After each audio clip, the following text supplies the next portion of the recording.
ಎಲ್ಲರಿಗೂ ನಮಸ್ಕಾರ. ಶಿಕ್ಷಣ ಸೌರಭ ಕಾರ್ಯಕ್ರಮಕ್ಕೆ ಆತ್ಮೀಯ ಸ್ವಾಗತ.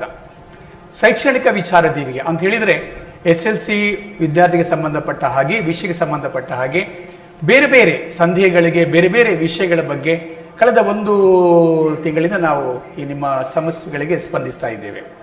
ಹಾಗೆ ಬೇರೆ ಬೇರೆ ವಿಷಯಗಳ ಕುರಿತು ಕೂಡ ಅಲ್ಲಿರುವಂತಹ ಕ್ಲಿಷ್ಟಕರ ವಿಷಯ ಇರ್ಬೋದು ಅಥವಾ ಬದಲಾವಣೆ ಇರ್ಬೋದು, ಆ ಬಗ್ಗೆ ಕೂಡ ನಾವು ಮಾಹಿತಿಯನ್ನು ಕೊಡ್ತಾ ಬಂದಿದ್ದೇವೆ. ಇವತ್ತಿನ ವಿಷಯ, ನಾವು ಸಂಸ್ಕೃತದಲ್ಲಿ ಹೇಗೆ ಅಧಿಕ ಅಂಕವನ್ನು ಗಳಿಸ್ಬೋದು, ಯಾವ ರೀತಿಯಲ್ಲಿ ಓದಬೇಕಾಗತ್ತೆ, ನೀಲನಕಾಶೆ ಹೇಗಿರುತ್ತೆ, ಇನ್ನು ಕಡಿಮೆ ಮಾರ್ಕ್ ಬಂದವರಿಗೆ, ಅಂಕ ಪಡೆದವರಿಗೆ ಯಾವುದೆಲ್ಲ ಹೊಸ ಸಾಧ್ಯತೆಗಳಿವೆ, ಮತ್ತು ಈ ಸಂಸ್ಕೃತ ಓದಿದ್ರೆ ಇನ್ಯಾವುದಾದ್ರೂ ಅವಕಾಶಗಳಿವೆ, ಇವುದರ ಬಗ್ಗೆ ಮಾತಾಡಲಿಕ್ಕೆ ನಮ್ಮೊಂದಿಗಿದ್ದಾರೆ ವಿವೇಕ ಪದವಿ ಪೂರ್ವ ಕಾಲೇಜಿನ ಪ್ರೌಢಶಾಲಾ ವಿಭಾಗದ ಸಂಸ್ಕೃತ ಅಧ್ಯಾಪಕರು, ಹಿಂದೂಸ್ತಾನಿ ಸಂಗೀತದ ವಿದ್ವಾಂಸರು, ಹಾರ್ಮೋನಿಯಂ ಕೂಡ ಬಾರಿಸ್ತಾರೆ. ಎಲ್ಲಕ್ಕಿಂತ ಮುಖ್ಯವಾಗಿ ಸಂಗೀತದ ಬಗ್ಗೆ ಕರಾರುವಕ್ಕಾಗಿ ಮಾತಾಡಿದಂತಹ ಅಧ್ಯಾಪಕರು ಶ್ರೀ ಶಂಭು ಭಟ್ ಅವರು. ಅವರಿಗೆ ಪ್ರೀತಿಯ ಸ್ವಾಗತ. ನಮಸ್ಕಾರ. ಬಹಳ ಮುಖ್ಯವಾಗಿ ಇವತ್ತು ಚರ್ಚೆ ಆಗ್ತಾ ಇರುವಂತಹದ್ದು ನೀಲನಕಾಶೆಯ ಪ್ರಕಾರ ಇರುತ್ತೆ ಅಂತೇಳಿ. ಎಲ್ಲೋ ಅಲ್ಲೊಮ್ಮೆ ಇಲ್ಲೊಮ್ಮೆ ಪ್ರಿಪರೇಟರಿ ಪರೀಕ್ಷೆಯಲ್ಲಿ, ಪೂರ್ವ ಪರೀಕ್ಷೆಯಲ್ಲಿ ಸ್ವಲ್ಪ ಬದಲಾವಣೆ ಆದದ್ದು ಇದೆ ನಮ್ಮ ಕೋರ್ಸ್ ಸಬ್ಜೆಕ್ಟ್ ಅಲ್ಲಿ. ಈಗ ಸಂಸ್ಕೃತದಲ್ಲಿ ಗಮನಿಸಿದ ಹಾಗೆ 2 ಪ್ರಿಪರೇಟರಿ ಆಗಿದೆ, ಪೂರ್ವ ಪರೀಕ್ಷೆ ಆಗಿದೆ, ಇನ್ನೊಂದು ಆರಂಭಗೊಳ್ಳಿಕ್ಕೆ ತಯಾರಿಯಲ್ಲಿದ್ದೇವೆ. ಈಗ ಈ ಹಿಂದೆ ನಡೆದ ಎಲ್ಲ 2 ಪೂರ್ವ ಪರೀಕ್ಷೆಗಳು ಸಂಸ್ಕೃತದ್ದು ನೀಲನಕಾಶನ ಹೇಗೆ ಕೊಟ್ಟಿದ್ದಾರೆ, ಹಾಗೆ ಇದೆಯಾ ಅಂತ ಮೊದಲ ಪ್ರಶ್ನೆ ಸರ್. ಖಂಡಿತ ಸಂಪೂರ್ಣವಾಗಿ ಈಗಾಗಲೇ ಇಲಾಖೆ 3 ಪ್ರಶ್ನೆ ಪತ್ರಿಕೆಯನ್ನ ಬಿಡುಗಡೆ ಮಾಡಿದೆ. ಆಮೇಲೆ 2 ಪರೀಕ್ಷೆಗಳಾಗಿವೆ ನೀವು ಹೇಳಿದ ಹಾಗೆ.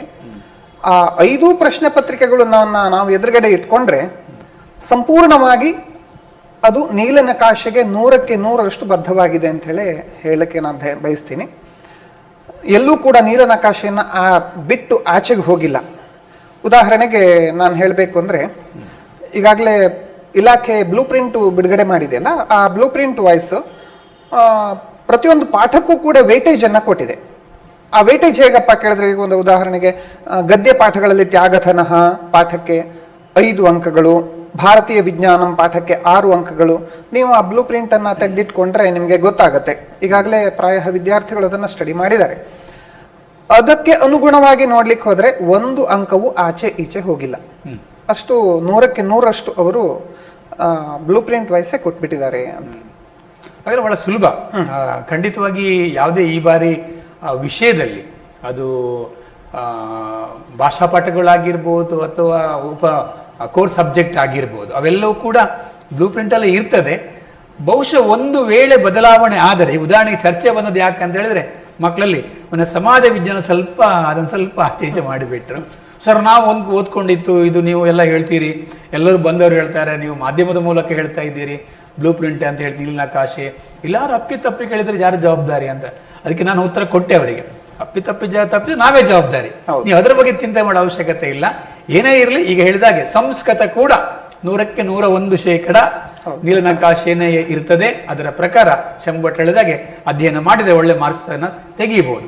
ಇಲ್ಲಿ ಸಂಸ್ಕೃತದಲ್ಲಿ ನಾವು ಈ ಸಂಸ್ಕೃತ ಬೇರೆ ಒಂದು ಲ್ಯಾಂಗ್ವೇಜ್, ಸ್ವಲ್ಪ ನಮಗೆ ಬೇರೆ ಕಾಣ್ತದೆ, ಕನ್ನಡ ಬಿಟ್ಟರೆ ಹಿಂದಿ. ಹಾಗೆ ಇಲ್ಲಿ ನಾವು ಸುಲಭವಾಗಿ ಯಾವ ರೀತಿಯಲ್ಲಿ ಹೇಗೆಲ್ಲ ಒಳ್ಳೆಯ ಅಂಕಗಳನ್ನ, ಉತ್ತಮ ಅಂಕ ಪಡೆಯಲಿಕ್ಕೆ ಸಾಧ್ಯ ಇದೆ?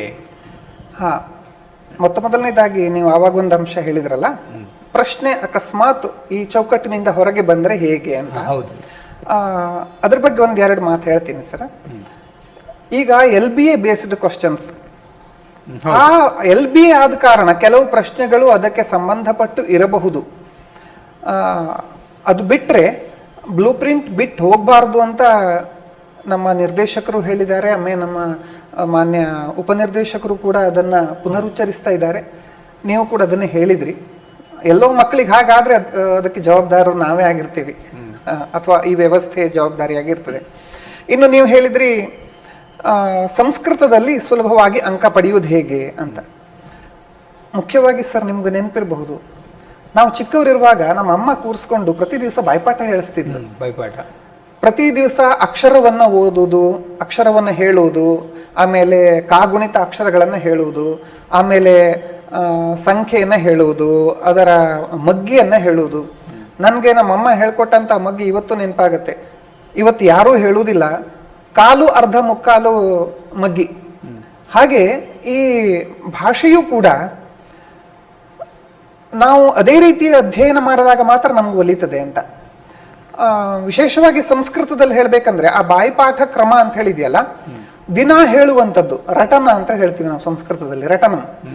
ದಿನ ಹೇಳುವಂಥದ್ರಿಂದ ನಮ್ಮ ಉಚ್ಚಾರಣೆ ಸ್ಪಷ್ಟ ಆಗತ್ತೆ. ಆಮೇಲೆ ವಿಷಯದ ಬಗ್ಗೆ ನಿಖರತೆ ಬರ್ತದೆ. ನಾವು ಹೇಗೆ ಹೇಳ್ತೀವೋ ಹಾಗೆ ಬರೀಲಿಕ್ಕೆ ಅಭ್ಯಾಸ ಆಗತ್ತೆ. ಇವತ್ತು ನಾವು ಹೇಳುದು ಕಡಿಮೆ ಮಾಡಿಬಿಟ್ಟಿದೀವಿ, ಬರೀಲಿಕ್ಕೆ ನೇರವಾಗಿ ಬರೀಲಿಕ್ಕೆ ಹೋಗ್ತೀವಿ. ನಾವು ಹೇಳಿದ್ದೇ ಅದು ಮೂಲ, ಅದೇ ಸರಿ ಅನ್ನುವ ಅರ್ಥದಲ್ಲಿ ನಾವು ಹೇಳ್ತಾ ಹೋಗ್ತೀವಿ. ಆಗ ನಮ್ಮ ಬರವಣಿಗೆಯಲ್ಲಿ ತುಂಬಾ ತಪ್ಪಾಗ್ತದೆ. ಆ ಕಾರಣದಿಂದ ಸಂಸ್ಕೃತದ ಅಧ್ಯಯನದಲ್ಲಿ ವಿಶೇಷವಾಗಿ ಅವರು ಗಟ್ಟಿಯಾಗಿ ಓದಬೇಕು. ಆಮೇಲೆ ಅಲ್ಲಿ ಕೆಲವುದನ್ನ ಬಾಯ್ಪಾಠ ಮಾಡ್ಕೊಳ್ಬೇಕು. ನಾವು ಪಾರಾಯಣ ಅಂತ ಹೇಳ್ತೀವಿ. ಪಾರಾಯಣ ಮಾಡಿದಾಗೆ ಅದನ್ನ ಮಾಡ್ಕೊಳ್ತಾ ಇದ್ರೆ ಅವರಿಗೆ ಯಾವುದು ಕಷ್ಟ ಆಗುದಿಲ್ಲ. ಉದಾಹರಣೆಗೆ ಈಗ ಸಂಧಿ ಸಮಾಸ ಅದೆಲ್ಲ ನಿಮ್ಗೂ ಆ ಪ್ರಶ್ನೆ ಬರ್ಬಹುದು ಮುಂದೆ. ಸಂಧಿ ಸಮಾಸವನ್ನ ಮುಂದೆ ಪ್ರಶ್ನೆ ಇದೆ. ಸಂಧಿ ಸಮಾಸಗಳನ್ನೆಲ್ಲ ಮಕ್ಳು ಏನ್ ಮಾಡ್ತಾರೆ, ಅದು ನಮ್ಗೆ ಸಂಬಂಧಪಟ್ಟದ್ದೇ ಅಲ್ಲ ಅಂತ ಹೇಳಿ ಬಿಟ್ಬಿಡ್ತಾರೆ. ಯಾರು ಎಬವ್ ಎವರೇಜ್ ಇದ್ದಾರೆ ಅವ್ರು ಮಾತ್ರ ಅದನ್ನ ಟಚ್ ಮಾಡೋದು. ಬಿಲೋ ಎವರೇಜ್ನವರು ಅಥವಾ ಎವರೇಜಿನ ವಿದ್ಯಾರ್ಥಿಗಳು ಅದು ತಮಗಲ್ಲ ಅಂತ ಹೇಳುವ ರೀತಿಯಲ್ಲಿ ಅವ್ರು ನಡ್ಕೊಳ್ತಾ ಇರ್ತಾರೆ. ಆದ್ರೆ ನಿಜವಾಗಿಯೂ ಹಾಗಲ್ಲ. ಆ ಸಂಧಿ ಸಮಾಸಗಳನ್ನೆಲ್ಲ, ಆ ಸಂಧಿ ಪಾಠ, ವಿಶೇಷವಾಗಿ ನಾವು ಸಂಸ್ಕೃತ ಪುಸ್ತಕ ತೆರೆದಾಗ ಗೊತ್ತಾಗತ್ತೆ, ಪ್ರತಿಯೊಂದು ವ್ಯಾಕರಣಾಂಶಕ್ಕೂ ಒಂದೊಂದು ಪಾಠವೇ ಅಲ್ಲಿ ಮೀಸಲಾಗಿದೆ. ಉದಾಹರಣೆಗೆ ಸಂಧಿ, ವಿಸರ್ಗ ಸಂಧಿ ಅಂತ ಇದೆ, ಸಮಾಸಃ ಅಂತ ಪಾಠನೇ ಇದೆ, ಅಲಂಕಾರ ಅಂತ ಪಾಠ ಇದೆ, ಛಂದ ಅಂತ ಪಾಠ ಇದೆ, ಕೃದಂತಹ, ಪ್ರಯೋಗ ಅಂತ ಹೇಳಿ ಎಲ್ಲ ಅವುಗಳಿಗೆ ಬೇರೆ ಬೇರೆಯಾದ ಪಾಠವನ್ನೇ ನಿಗದಿಪಡಿಸಿದ್ದಾರೆ. ಅಲ್ಲಿ ಕೆಲವುದನ್ನ ನಾವು ಪ್ರತಿನಿತ್ಯ ರಟನೆ ಮಾಡಿದ್ರೆ, ಅಂದ್ರೆ ಗಟ್ಟಿಯಾಗಿ ಹೇಳ್ತಾ ಹೋದ್ರೆ ಸಹಜವಾಗಿ ಅದು ನಮ್ಮ ತಲೆಯಲ್ಲಿ ಕೂತ್ಕೊಂಡು ಬಿಡ್ತದೆ. ಆಮೇಲೆ ಅರ್ಥ ಮಾಡ್ಕೊಂಡು ಹೇಳಿಬಿಟ್ರೆ, ಈಗ ಸಂಧಿ ಬಿಡಿಸುವುದು ಯಾಕೆ, ರಾಮೋಪಿ ಅಂತ ಹೇಳಿದ್ರೆ ರಾಮೋ ಅಧಿಕಂ ಅಪಿ ರಾಮೋಪಿ ಪೂರ್ವರೂಪ ಸಂಧಿ. ಯಾಕೆ ರಾಮೋ ಅಪಿ ಅಂತ ಹೇಳಿ ಬಿಡಿಸ್ಬೇಕು ಅಂತ ಹೇಳಿ ಅರ್ಥ ಮಾಡ್ಕೊಂಡಾಗ ಅದು ಸುಲಭವಾಗಿ ಅವರಿಗೆ ಬರೀಲಿಕ್ಕೆ ಸರಳವಾಗ್ತದೆ, ತಪ್ಪುವುದಿಲ್ಲ ಅವರು. ಆವಾಗ ಸಂಧಿಯಲ್ಲೂ ಕೂಡ ಅವರಿಗೆ ಅಂಕಗಳು ಸಿಗ್ತವೆ, ಸಮಾಸದಲ್ಲೂ ಕೂಡ ಅಂಕಗಳು ಸಹಜವಾಗಿ ಸಿಗ್ತವೆ. ಯಾಕಂದ್ರೆ ಅರ್ಥವತ್ ಸಮಾಸಃ ಅಂತ ಹೇಳಿ ಹೇಳ್ತೀವಿ ನಾವು, ಅರ್ಥಕ್ಕನುಗುಣವಾಗಿ ಸಮಾಸವನ್ನು ವಿಗ್ರಹಿಸಬೇಕು ಅಂತ. ಆವಾಗ ಅಲ್ಲಿ ಬಿಡಿಸಿ ಯಾಕೆ ಆ ಅರ್ಥವನ್ನ ಅಲ್ಲಿ ಬರೆದಿದ್ದಾರೆ, ಯಾಕೆ ಆ ಅರ್ಥವನ್ನ ಅಲ್ಲಿ ಕೊಟ್ಟಿದ್ದಾರೆ. ಒಂದು ಅಂದ್ರೆ ಮಹಾರಾಜ ಅಂತ ಹೇಳುವಲ್ಲಿ ನಾವು ಮಹಾನ್ ಚ ಅಸೌ ರಾಜಾಚ, ಮಹಾರಾಜ ಅಂದ್ರೆ ದೊಡ್ಡದಾದಂತಹ ರಾಜ, ಅವನು ಮಹಾರಾಜನಾಗ್ತಾನೆ, ಅಲ್ಲಿ ಕರ್ಮಧಾರೆಯ ಸಮಾಸ. ಅದೇ ನೀವು ಮಹಾನ್ ರಾಜ ಯಸ್ಯ ಸಹ, ದೊಡ್ಡ ರಾಜನಾಗಿ ಉಳ್ಳವನು, ಅವನು ಕೂಡ ಮಹಾರಾಜನಾಗ್ತಾನೆ.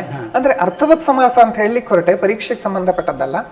ಈ ರೀತಿ ನಾವು ಅದನ್ನ ಅರ್ಥ ತಿಳ್ಕೊಂಡಾಗ ಸಮಾಸವೂ ಕೂಡ ಬಹಳ ಸುಲಭವಾಗಿ ಅರ್ಥವಾಗ್ತದೆ, ಮತ್ತೇನೂ ಇಲ್ಲ. ಮತ್ತೆ ಪಾಠದ ಮಧ್ಯದಲ್ಲಿ ಏನು ಪ್ರಶ್ನೆ ಬಿದ್ದಿರ್ತದಲ್ಲ, ಅಲ್ಲಿ ಏನು ವಾಕ್ಯಗಳನ್ನ ಕೊಟ್ಟಿರ್ತಾರೆ, ಉದಾಹರಣೆಗಳನ್ನ ಕೊಟ್ಟಿರ್ತಾರೆ, ಅವುಗಳನ್ನೇ ಮಕ್ಕಳು ಓದ್ಕೊಂಡ್ರೆ ಅದು ಒಳ್ಳೆಯ ತಯಾರಿ. ಖಂಡಿತ. ಈಗ ನೀವು ಹೇಳ್ತಾ ಇರಿ ಸಂಧಿ ಸಮಾಸವನ್ನ, ಅದ್ರ ಬಗ್ಗೆ ಹೇಳಿದ್ರಿ. ಈಗ ಒಂದು ಸಂಧಿ ಸಮಾಸವನ್ನ ಅಭ್ಯಾಸ ಮಾಡುವ ಕ್ರಮ ಅಂತೇಳಿ, ಈಗ ಈ ಸಂಸ್ಕೃತದಲ್ಲಾಗಿ ಅಥವಾ ಈ ಭಾಷಾ ವಿಷಯಗಳಲ್ಲಿ ವ್ಯಾಕರಣ ಅಂತ ಜಾಸ್ತಿ ಇರ್ತದೆ ಅಂತ ಹೇಳ್ತಾರಲ್ಲ, ಈ ವ್ಯಾಕರಣವನ್ನು ನಾವು ಹೇಗೆ ಓದಬೇಕು ಅಂತೇಳಿ, ಯಾವ ರೀತಿಯಲ್ಲಿ ದಿನಕ್ಕೆ ಎಷ್ಟು ಗಂಟೆ ಅಥವಾ ಯಾವ ರೀತಿಯಲ್ಲಿ ಅದನ್ನು ಗಮನಿಸಬೇಕು, ಎಷ್ಟು ಸಮಯ ನೋಡಬೇಕು ಅಂತ ಹೇಳಿ.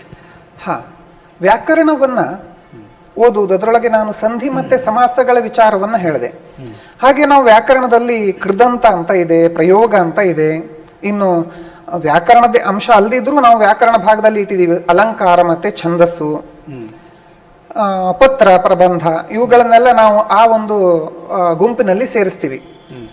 ಆದ್ರೆ ಈ ಪ್ರತಿಯೊಂದನ್ನು ಓದ್ಲಿಕ್ಕೆ ಮೊದಲು ಮಾಡಬೇಕಾದದ್ದು ಏನ್ ಕೇಳಿದ್ರೆ, ಆ ಒಂದು ಕಾನ್ಸೆಪ್ಟ್ ಏನ್ ಹೇಳುತ್ತೆ ಅಂತ. ಕೃದಂತ ಏನಪ್ಪ ಕೃದಂತ ಅಂತೇಳಿ ಹೇಳಿದ್ರೆ ಮಕ್ಕಳು ಬರೀತಾರೆ, ಬಾಲಕಃ ಪಾಠಂ ಪಠಿತವಾನ್ ಅಂತ ಕೊಟ್ರೆ ಬಾಲಕ ಅಂತ ಹೇಳೋದು ಕೃದಂತ ಬರೆಯೋದಲ್ಲ. ಯಾಕೆಂದ್ರೆ ಅದು ಕೃದಂತ ಆಗ್ಬೇಕಾದ್ರೆ ಕೃತ್ ಯಾವ ಪ್ರತ್ಯಯದ, ಆ ಕೃತ್ ಪ್ರತ್ಯಯಗಳು ಯಾವುದರ ಮುಂದೆ ಬರ್ತವೆ, ಒಂದು ಕ್ರಿಯೆಯ ಮುಂದೆ ಬರ್ತದೆ, ಧಾತುವಿನ ಮುಂದೆ ಬರ್ತದೆ. ಆ ಮಕ್ಕಳು ಕೂಡ ಅದನ್ನ ಅರ್ಥ ಮಾಡ್ಕೊಂಡ್ರೆ ಅವರು ವಾಕ್ಯದಲ್ಲಿ ಯಾವುದು ಕ್ರಿಯೆ, ಬಾಲಕಃ ಪಾಠಂ ಪಠಿತವಾನ್ ಅಂತ ಹೇಳುವಲ್ಲಿ ಪಠಿತವಾನ್ ಅನ್ನುವಲ್ಲಿ ಕ್ರಿಯೆ ಇದೆ, ಓದಿದನು ಅಂತ ಅರ್ಥ ಕೊಡ್ತದೆ. ಆ ಪಠಿತವಾನ್ ಅಂತ ಹೇಳುವಲ್ಲಿ ಕ್ರಿಯೆ ಇದೆ, ಆದ್ರಿಂದ ಇಲ್ಲಿ ತವತು ಪ್ರತ್ಯಯ ಇದೆ. ಆ ರೀತಿಯಲ್ಲಿ ಅರ್ಥ ಮಾಡ್ಕೊಳ್ತಾ ಹೋಗ್ಬೇಕು. ಮತ್ತೆ ಅದನ್ನ ಪರೀಕ್ಷಾ ದೃಷ್ಟಿಯಿಂದ ನೀವು ಸಿದ್ಧತೆ ಮಾಡುವಾಗ ಪುಸ್ತಕದಲ್ಲಿದ್ದದ್ದನ್ನ ಯಥಾವತ್ತಾಗಿ ಓದ್ತಾ ಹೋಗ್ಬೇಕು. ಅಲ್ಲಿರುವುದನ್ನ ಅವರು ಬರೆದು ಅಭ್ಯಾಸ ಮಾಡಬೇಕು. ಸಂಧಿ ಸಮಾಸಗಳಲ್ಲಂತೂ ಬರೆದು ಅಭ್ಯಾಸ ಮಾಡಬೇಕು. ಇಲ್ಲದೆ ಹೋದ್ರೆ ಒಂದು ವಿಸರ್ಗ ತಪ್ಪಿದ್ರು, ಒಂದು ಅನುಸ್ವಾರ ತಪ್ಪಿದ್ರು ಕೂಡ ಮಕ್ಕಳು ಅಂಕಗಳನ್ನ ಕಳ್ಕೊಳ್ತಾರೆ. ನೀವು ಹೇಳಿದಾಗೆ ಈ ಕೃದಂತ ಬಗ್ಗೆ ಹೇಳಿದ್ರಿ, ಅಲಂಕಾರ, ಛಂದಸ್ಸು, ಪತ್ರಲೇಖನ, ಹೀಗೆ ಇವುಗಳೆಲ್ಲ ಒಂದು ಕ್ರಮಬದ್ಧತೆಯಲ್ಲಿ ಅಧ್ಯಯನ ಮಾಡಿದ್ರೆ ಮಾತ್ರ ಸಾಧ್ಯವಾಗುವಂತದ್ದು. ಈಗ ನೀವು ಅಲಂಕಾರ, ಈ ಕನ್ನಡದ ಅಲಂಕಾರಕ್ಕೂ ಮತ್ತು ಅಲಂಕಾರಕ್ಕೂ ವ್ಯತ್ಯಾಸ ಇದೆ? ಇಲ್ಲ, ಹಾಗೇನಿಲ್ಲ. ಸಂಸ್ಕೃತದ ಅಲಂಕಾರಗಳೇ ಕನ್ನಡದಲ್ಲಿ ಬಳಕೆಯಾಗಿವೆ. ಉಪಮಾ ಅಲಂಕಾರ, ರೂಪಕಾಲಂಕಾರ. ಕನ್ನಡದಲ್ಲಿ ಪ್ರಥಮ ಭಾಷೆ ಕನ್ನಡದಲ್ಲಿ ಎಷ್ಟು ಅಲಂಕಾರ ಕೊಟ್ಟಿದ್ದಾರೆ ನನಗೆ ಅಷ್ಟು ಮಾಹಿತಿ ಇಲ್ಲ. ಆದ್ರೆ ಸಂಸ್ಕೃತದಲ್ಲಿ 5 ಅಲಂಕಾರಗಳನ್ನು ಕೊಟ್ಟಿದ್ದಾರೆ. 5 ಅಲಂಕಾರಗಳನ್ನು ಕೊಟ್ಟಿದ್ದಾರೆ. ಆ 5 ಅಲಂಕಾರಗಳಿಗೆ 10 ಉದಾಹರಣೆಗಳಿವೆ. ಎಷ್ಟು ಸುಲಭ ಇದೆ ನೋಡಿ. 5 ಅಲಂಕಾರ 10 ಉದಾಹರಣೆಗಳನ್ನು ಪುಸ್ತಕದಲ್ಲಿ ಕೊಟ್ಟಿದ್ದಾರೆ. ಆ ಅಲಂಕಾರಗಳು ಏನನ್ನ ತಿಳಿಸ್ತವೆ ಅಂತ ಹೇಳಿ ಅವು ಅರ್ಥ ಮಾಡ್ಕೊಂಡ್ಬಿಟ್ರೆ ಆ ಅಲಂಕಾರಕ್ಕೆ 3 ಅಂಕಗಳನ್ನ ನಿಗದಿಪಡಿಸಿದ್ದಾರೆ. ಅದಷ್ಟು ಅವ್ರ ಕಿಸೆಗೆ ಬಿತ್ತು. ಅದೇ ರೀತಿ ಛಂದಸ್ಸು ಕೂಡ ಹಾಗೆ. ನಿಮ್ಗೆ ಅಲ್ಲಿ ಮುಂದಿನ ಅಂಶ ಬರ್ತದೆ, ಅಲಂಕಾರ ಆದ್ಮೇಲೆ ಛಂದಸ್ಸು, ಅದು ಕೂಡ 3 ಅಂಕದ್ದು. ಅಲಂಕಾರದಲ್ಲಿ ನೀವು ಲಕ್ಷಣ ವಾಕ್ಯವನ್ನ ಬರಿಬೇಕಾಗ್ತದೆ. ಉಪಮಾ ಅಂತ ಬರೆದ್ರೆ ಲಕ್ಷಣಂ ಉಪಮಾ ಯತ್ರ ಸಾದೃಶ್ಯ ಲಕ್ಷ್ಮೀ ಉಲ್ಲಸತಿ ದ್ವಯೋ. ರೂಪಕ ಆದ್ರೆ ಉಪಮಾನ ಉಪಮೇಯೋ ಅಭೇದ ರೂಪಕಂ. ಹೀಗೆ ಪ್ರತಿಯೊಂದು ಶ್ಲೇಷ, ಅನನ್ವಯ, ಆಮೇಲೆ ಸಾರಾಲಂಕಾರ, ಹೀಗೆ ಒಟ್ಟಿಗೆ 5 ಅಲಂಕಾರಗಳಿವೆ. ಅದೇ ರೀತಿ ಛಂದಸ್ಸಿದೆ. ಛಂದಸ್ಸಿನಲ್ಲಿ ವೃತ್ತಗಳು ಬರ್ತವೆ. ಇಂದ್ರವಜ್ರ, ಉಪೇಂದ್ರ ವಜ್ರ ಅಂತ 5 ಛಂದಸ್ಸುಗಳನ್ನ ಕೊಟ್ಟಿದ್ದಾರೆ. ಆ 5 ಛಂದಸ್ಸುಗಳಿಗೆ ಗುರು ಲಘು ಹಾಕುವುದನ್ನ ಮಕ್ಕಳು ಬಹಳ ಸುಲಭದಲ್ಲಿ ಬಹಳ ಖುಷಿಯಿಂದ ಕಲಿತಾರೆ. ಯಾಕಂದ್ರೆ ಬರೀ ಗೆರೆ ಎಳೆದ್ರಾಯ್ತು. ಈಗ ಅಕ್ಷರ ಬಾರದೇ ಇದ್ದವನು ಕೂಡ ಆ ಚಿತ್ರವನ್ನು ನೋಡ್ಕೊಂಡು ಗೆರೆ ಹಾಕಿದಾಗ, ಮೇಲ್ಗಡೆ ಕೊಂಬಿದ್ರೆ ಒಂದು ಗೆರೆ ಹಾಕ್ಬೇಕು, ಮೇಲ್ಗಡೆ ಎರಡು ಕೊಂಬಿದ್ರೆ ಅದಕ್ಕೂ ಗೆರೆ ಹಾಕ್ಬೇಕು. ಅವನು ಗುರು ಲಘು ಅನ್ನೋದಕ್ಕಿಂತ ಹೆಚ್ಚಾಗಿ ಅದಕ್ಕೆ ಗೆರೆ ಹಾಕ್ಲಿಕ್ಕೆ ಬಹಳ ಖುಷಿ ಪಡ್ತಾನೆ. ಹಾಗಾಗಿ ಛಂದಸ್ನಲ್ಲೂ ಕೂಡ, ಅಲ್ಲಿ ಛಂದಸ್ನಲ್ಲಿ ವಿಶೇಷ ಅಂದ್ರೆ ನೀವು ಇದನ್ನ ಬರೀಬೇಕಾಗಿಲ್ಲ, ಲಕ್ಷಣ ಬರೆಯುವುದೇ ಲಕ್ಷಣ ಬರೆಯೋ ಅವಶ್ಯಕತೆನೇ ಇಲ್ಲ. ನೇರವಾಗಿ ಅವರು ಹೆಸರನ್ನು ಬರೆದ್ರಾಯ್ತು. ಉಪೇಂದ್ರ ವಜ್ರ, ಇಂದ್ರ ವಜ್ರ, ಮಾಲಿನಿ, ವಂಶಸ್ಥಂ ಅಂತ ಬರೀತಾ ಹೋದ್ರೆ ಸಾಕು. ಈಗ ಇನ್ನೊಂದಿರುವಂಥದ್ದು ಈ ಅನುವಾದ ಪ್ರಶ್ನೆಗಳು. ಅನುವಾದ ಪ್ರಶ್ನೆಗಳ ಹೆಚ್ಚು ಅಂಕವನ್ನು ಗಳಿಸಬೇಕಾದ್ರೆ ಏನೋ ನೀವು ಸಲಹೆ ಕೊಡ್ಲಿಕ್ಕೆ ಇಷ್ಟಪಡ್ತೀರಿ? ಸರ್, ಇದು ಮಕ್ಕಳು ಬಹಳ ರೀತಿಯಲ್ಲಿ ಎಡುವುದೇ ಇಲ್ಲಿ ಅಂತ ಅನುವಾದದಲ್ಲಿ. ಯಾಕಂದ್ರೆ 2 ಅಂಕ ಕೊಟ್ಟಿರ್ತಾರೆ. ಅದರೊಳಗೂ ಅವರು ಕನ್ನಡದಿಂದ ಸಂಸ್ಕೃತಕ್ಕೆ ಅನುವಾದ ಮಾಡುದು ಅದಕ್ಕೆ ತಮಗೆ ಸಂಬಂಧಪಟ್ಟದ್ದಲ್ಲ ಅಂತ ಬಿಟ್ಬಿಡ್ತಾರೆ. ನಾನು ಅವಾಗ ಹೇಳಿದ್ನಲ್ಲ, ಈ ಬಿಲೋ ಎವರೇಜು ಅಂತ ಹೇಳಿದ್ದವರು ಅದನ್ನ ಬಿಟ್ಬಿಡ್ತಾರೆ. ಇಲ್ಲ ಹೋದ್ರೆ ಏನೋ ಗೀಚು ಬಂದ್ಬಿಡ್ತಾರೆ. ಹಾಗೆ ಸಂಸ್ಕೃತದಿಂದ ಕನ್ನಡಕ್ಕಾಯ್ತು, ಕನ್ನಡದಿಂದ ಸಂಸ್ಕೃತಕ್ಕೆ ಮಾಡುವಾಗ ಹಾಗೆ ಎಡುವುದು. ಇನ್ನು ಸಂಸ್ಕೃತದಿಂದ ಕನ್ನಡಕ್ಕೆ ಮಾಡುವಾಗ ಏನೋ ಒಂದು ಅಂದಾಜಿನಲ್ಲಿ ಬರೀತಾರೆ.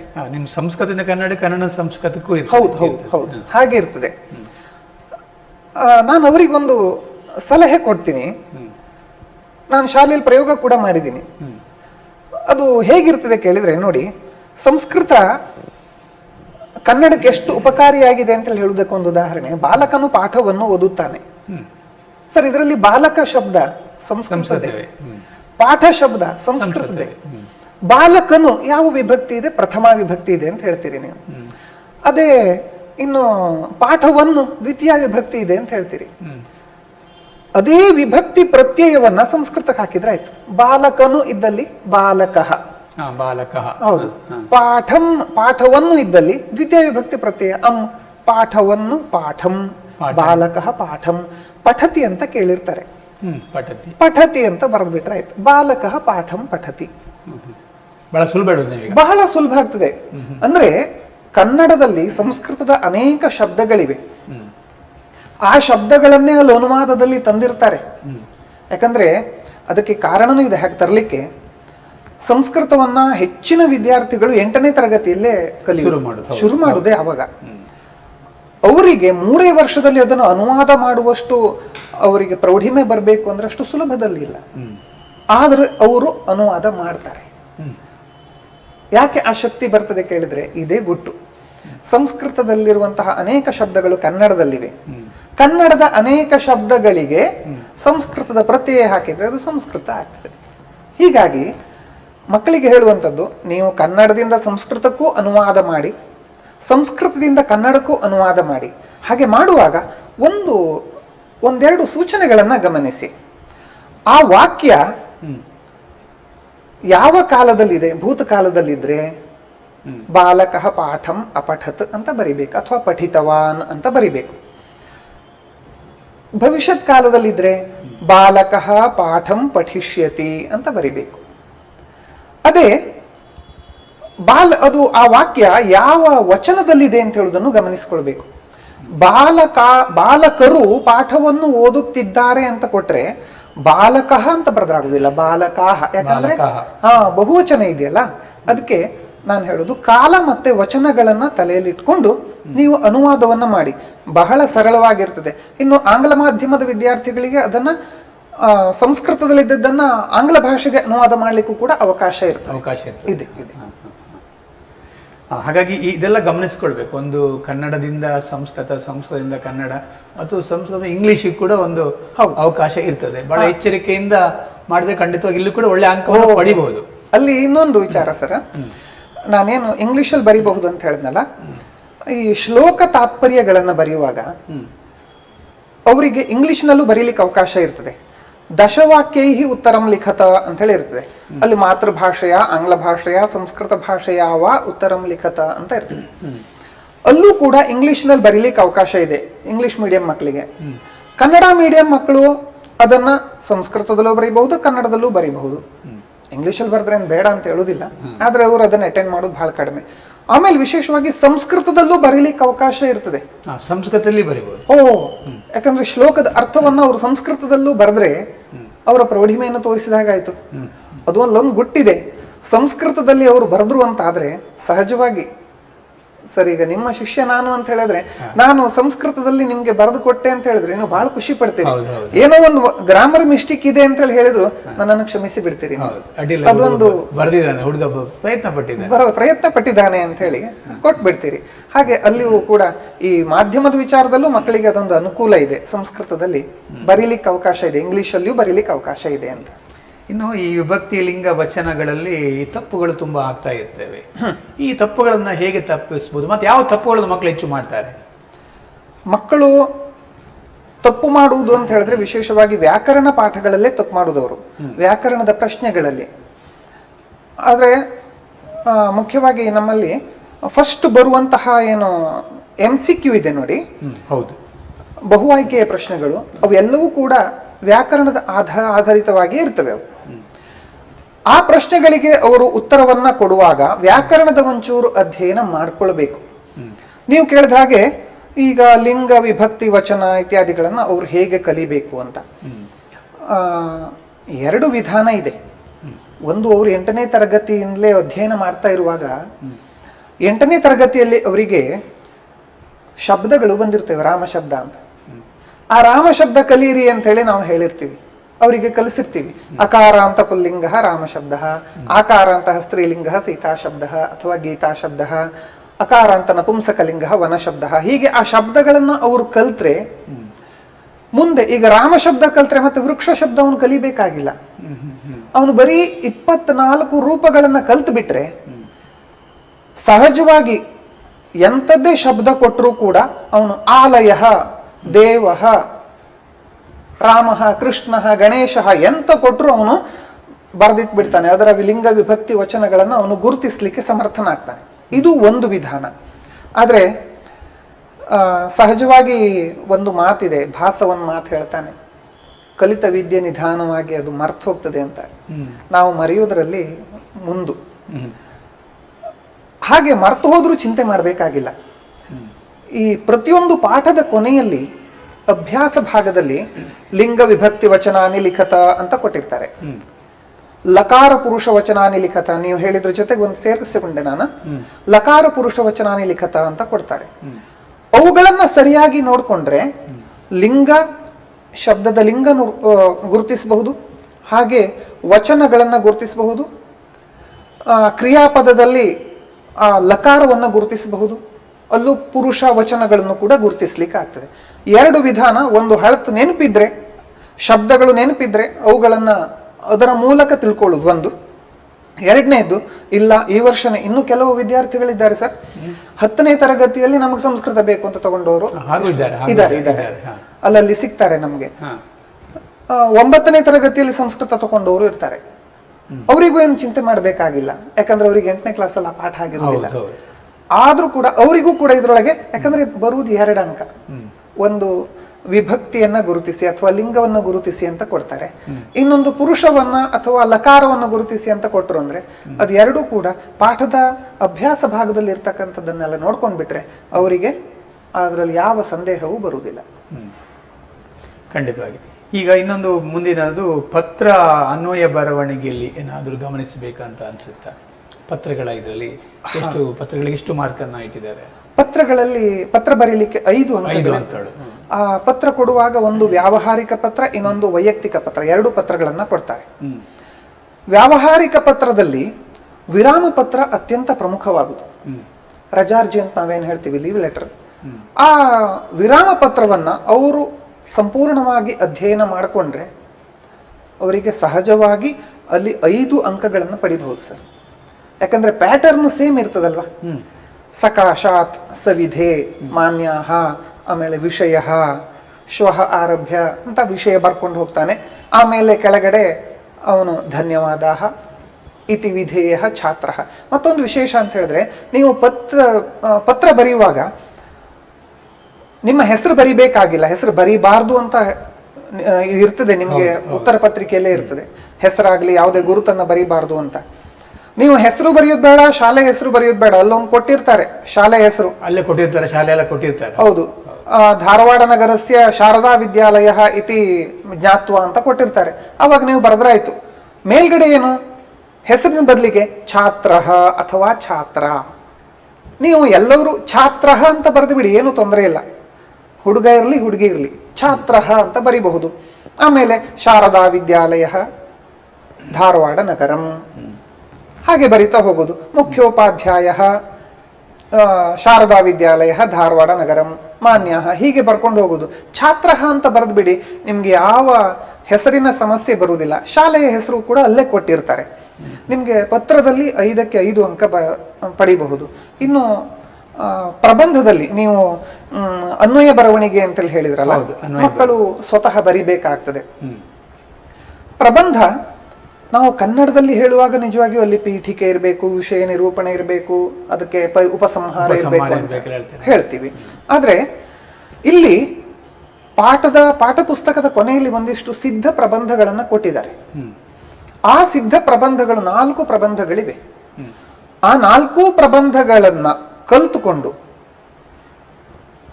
ಯಾಕೆ ಕಲ್ತ್ಕೊಂಡು ಅಂತ ಹೇಳ್ತೀನಿ ಅಂದ್ರೆ, ಮಕ್ಕಳು 3ನೇ ವರ್ಷದಲ್ಲೇ ಒಂದು ಪ್ರಬಂಧವನ್ನ ಬರೆಯುವಂತಹ, ಒಂದು ಪ್ರಬಂಧವನ್ನ ಮಂಡಿಸುವಂತಹ ವ್ಯವಸ್ಥೆಗೆ ಆ ಲೆವೆಲ್ಗೆ ಅವ್ರು ಹೋಗಿರುವುದಿಲ್ಲ.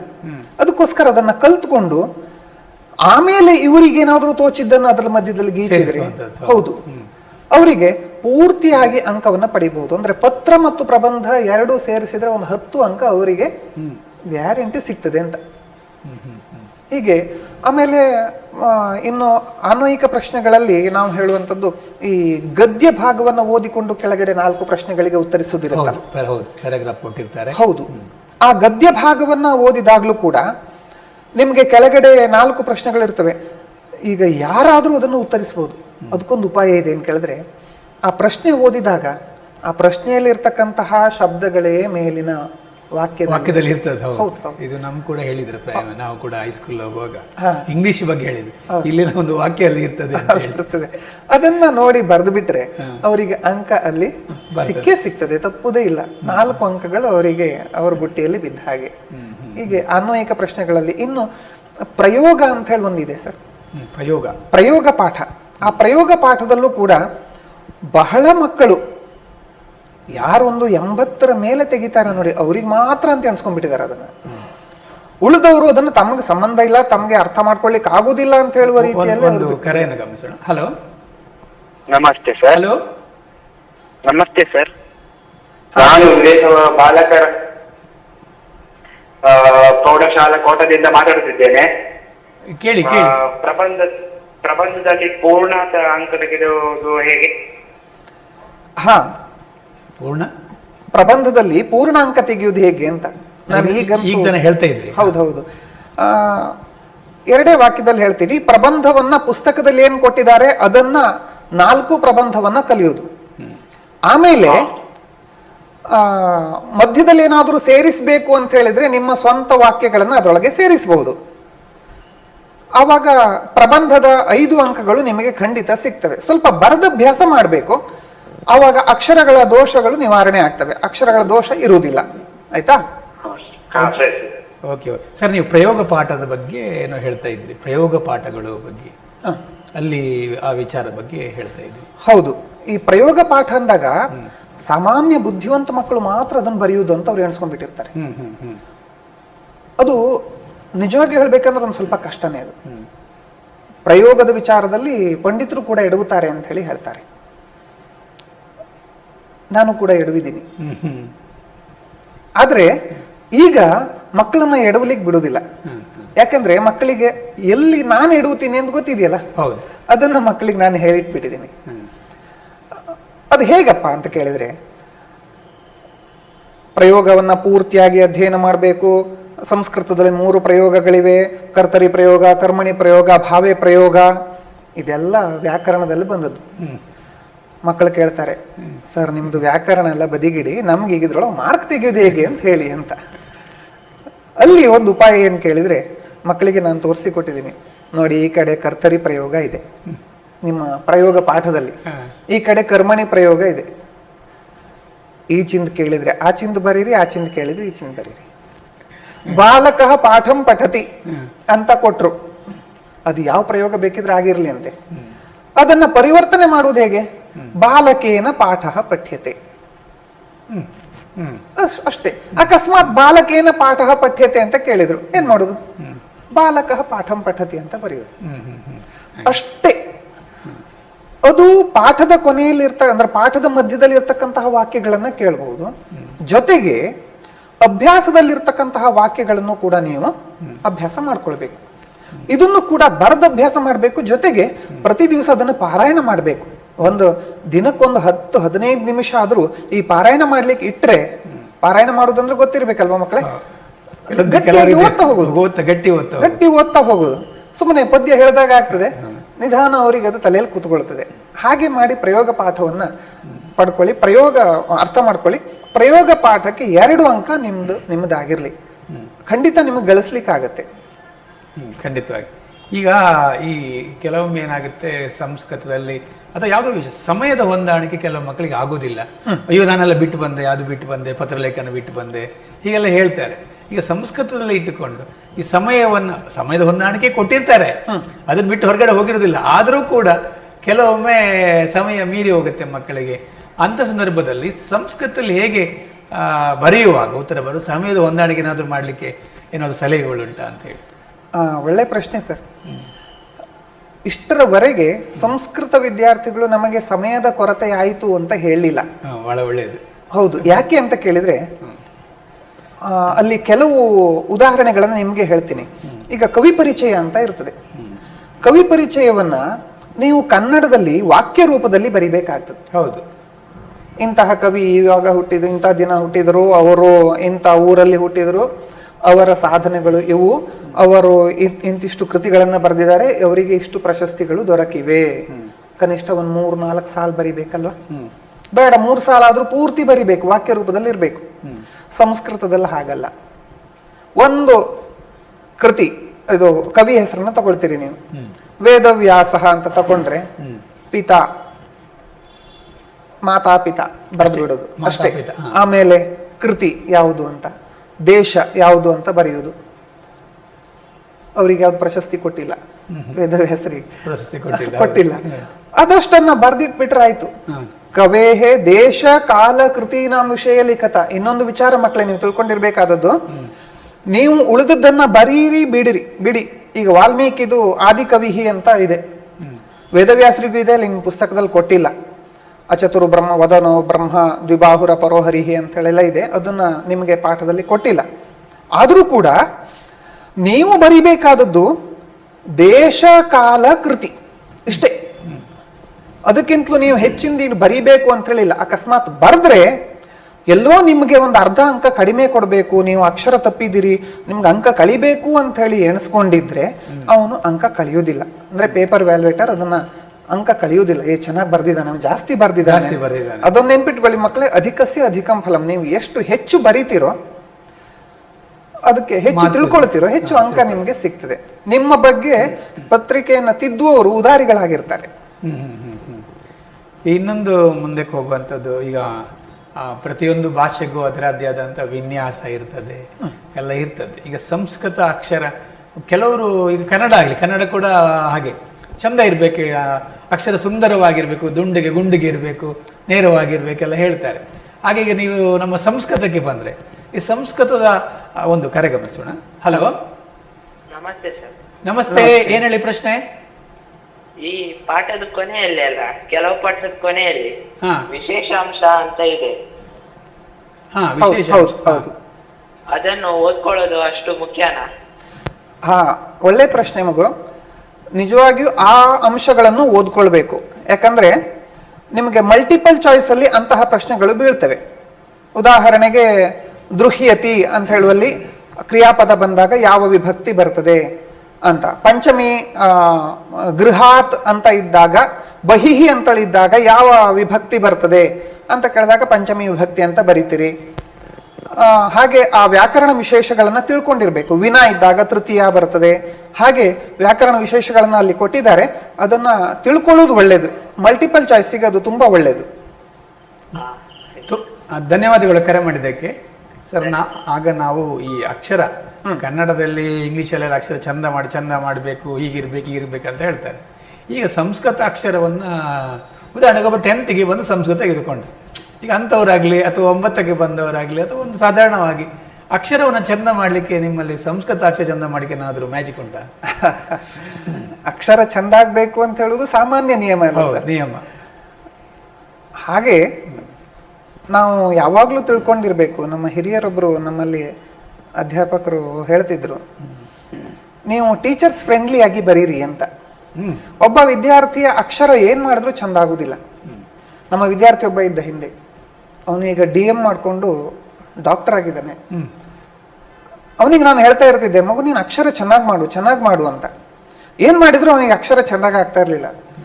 ಕಡೆಗೆ ಅವನಿಗೆ ನಾನು ಹೇಳಿದೆ, ನೀನು ಮುಂದಿನ ಜೀವನದಲ್ಲಿ ಒಂದು ಒಳ್ಳೆ ಚಿತ್ರಕಾರನ ಆಗ್ತೀಯಾ, ಇಲ್ಲದೆ ಹೋದ್ರೆ ಡಾಕ್ಟರ್ ಆಗ್ತೀಯಾ ಅಂತ ಹೇಳಿ ಅವನಿಗೆ ಜೋಕ್ ಮಾಡ್ತಿದ್ದೆ. ಅವನು ಡಾಕ್ಟರ್ ಆದ್ಮೇಲೆ ಕೂಡಲೇ ಫಸ್ಟ್ ಫೋನ್ ಮಾಡಿದೆ ನನಗೆ ಅಂತೆ, ಸರ್ ನೀವು ಹೇಳಿದಾಗ ನಾ ಡಾಕ್ಟರ್ ಆದೆ. ಅಂದ್ರೆ ಅವನಿಗೆ ಕಡೆಗೆ ನಾನೊಂದು ಸೂಚನೆ ಕೊಟ್ಟೆ, ಸಲಹೆಯನ್ನ ಕೊಟ್ಟೆ. ಏನ್ ಕೇಳಿದ್ರೆ, ಅಕ್ಷರ ಚೆನ್ನಾಗಿ ಆಗ್ಬೇಕು, ಇದು ಸಾಮಾನ್ಯ ನಿಯಮ. ಆದ್ರೆ ಒಂದು ಕರೆ ಗಮನಿಸೋಣ. ಸರಿ. ಹಲೋ, ಹಲೋ, ಹೇಳಿ.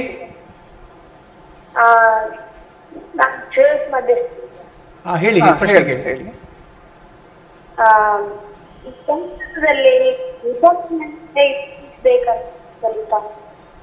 ಸಂಸ್ಕೃತದಲ್ಲಿ ಕೇಳಲಿಲ್ಲ. ವಿಭಕ್ತಿ ಹೇಗೆ ಗುರುತಿಸಬೇಕು? ಹಾ, ಈಗ ಒಮ್ಮೆ ಒಳ್ಳೆಯ ಪ್ರಶ್ನೆ. ನಾನು ಹೇಳಿದ್ದೆ, ಅದಕ್ಕೆ ಉತ್ತರವನ್ನ ಹೇಳಿದ್ದೆ. ಪಾಠದ ಕೊನೆಯಲ್ಲಿ ಇರ್ತಕ್ಕಂತಹ ಅಂದ್ರೆ ಅಭ್ಯಾಸದಲ್ಲಿ ಇರ್ತಕ್ಕಂತಹ ಲಿಂಗ ವಿಭಕ್ತಿ ವಚನಾನಿ ಲಿಖತ ಅಂತ ಹೇಳಿ ಇರ್ತದಲ್ಲ, ಅವುಗಳನ್ನ ಸ್ಪಷ್ಟವಾಗಿ ನೋಡ್ಕೊಳ್ಳೋದು ಒಂದು.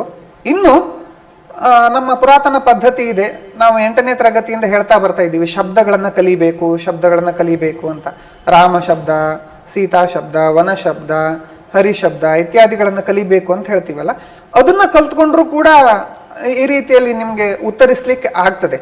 ಈಗ ಸದ್ಯಕ್ಕೆ ಅದ್ಯಾವುದು ನೆನಪಿಲ್ಲ ಅಂದ್ರೆ ಪಾಠದ ಅಭ್ಯಾಸ ಭಾಗದಲ್ಲಿ ಇರ್ತಕ್ಕಂತಹ ಶಬ್ದಗಳಿಗೆ ಅಲ್ಲಿ ಲಿಂಗ ವಿಭಕ್ತಿ ವಚನಗಳನ್ನ ತಿಳ್ಕೊಂಡ್ರೆ ಸಾಕು.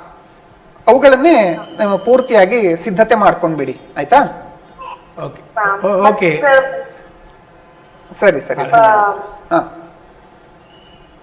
ಹಲೋ, ಮತ್ತೊಂದು ಪ್ರಶ್ನೆ ಇದೆಯಾ? ಪ್ರಯೋಗವನ್ನ ಆಗೊಂದು ಬಂತಲ್ಲ, ಆಗೊಂದು ಹೌದು, ಪ್ರಯೋಗ ಅಂತ ಒಂದು ಈಗಾಗಲೇ ಅದನ್ನು ಹೇಳಿದೆ. ಪ್ರಯೋಗವನ್ನ ಹೇಗೆ ನಾವು ಉತ್ತರಿಸಬೇಕು ಅಂತ, ಪ್ರಯೋಗ ಪರಿವರ್ತನಂ ಕುರುತ ಅಂತ ಹೇಳುವ ಒಂದೇ ಪ್ಯಾಟರ್ನ್ ಬೀಳ್ತದೆ ಪರೀಕ್ಷೆಯಲ್ಲಿ. ಪ್ರಯೋಗ ಪರಿವರ್ತನೆ ಅಂತ ಹೇಳಿದ್ರೆ, ಕರ್ತರಿ ಪ್ರಯೋಗದಲ್ಲಿ ಕೊಟ್ಟರೆ ಕರ್ಮಣಿ ಪ್ರಯೋಗದಲ್ಲಿ ಪರಿವರ್ತಿಸಬೇಕು ಅಥವಾ ಭಾವೇ ಪ್ರಯೋಗದಲ್ಲಿ ಪರಿವರ್ತಿಸಬೇಕು.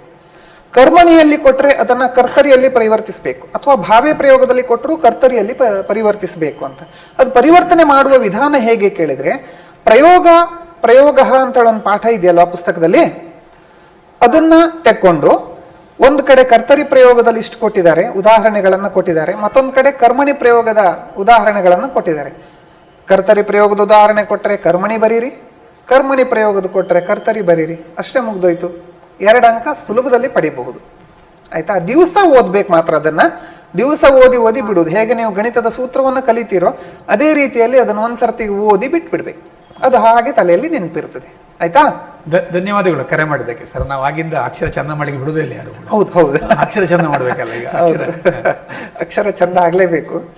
ಅದಕ್ಕೆ ನಾನು ಇವತ್ತು ಒಂದು ಮಕ್ಕಳಿಗೆ ಸಲಹೆಯನ್ನು ಏನು ಕೊಡ್ತೀನಿ ಕೇಳಿದ್ರೆ, ಅಕ್ಷರ ಚೆನ್ನಾಗಿ ಆಗ್ಬೇಕು ಅಂತ ಹೇಳುದು ಸಾಮಾನ್ಯ ನಿಯಮ. ಆದರೆ ಕೆಲವು ವಿದ್ಯಾರ್ಥಿಗಳ ಅಕ್ಷರ ಏನ್ ಮಾಡಿದ್ರು ಚಂದ ಆಗುವುದೇ ಇಲ್ಲ. ಆವಾಗ ಏನ್ ಮಾಡುದಪ್ಪ?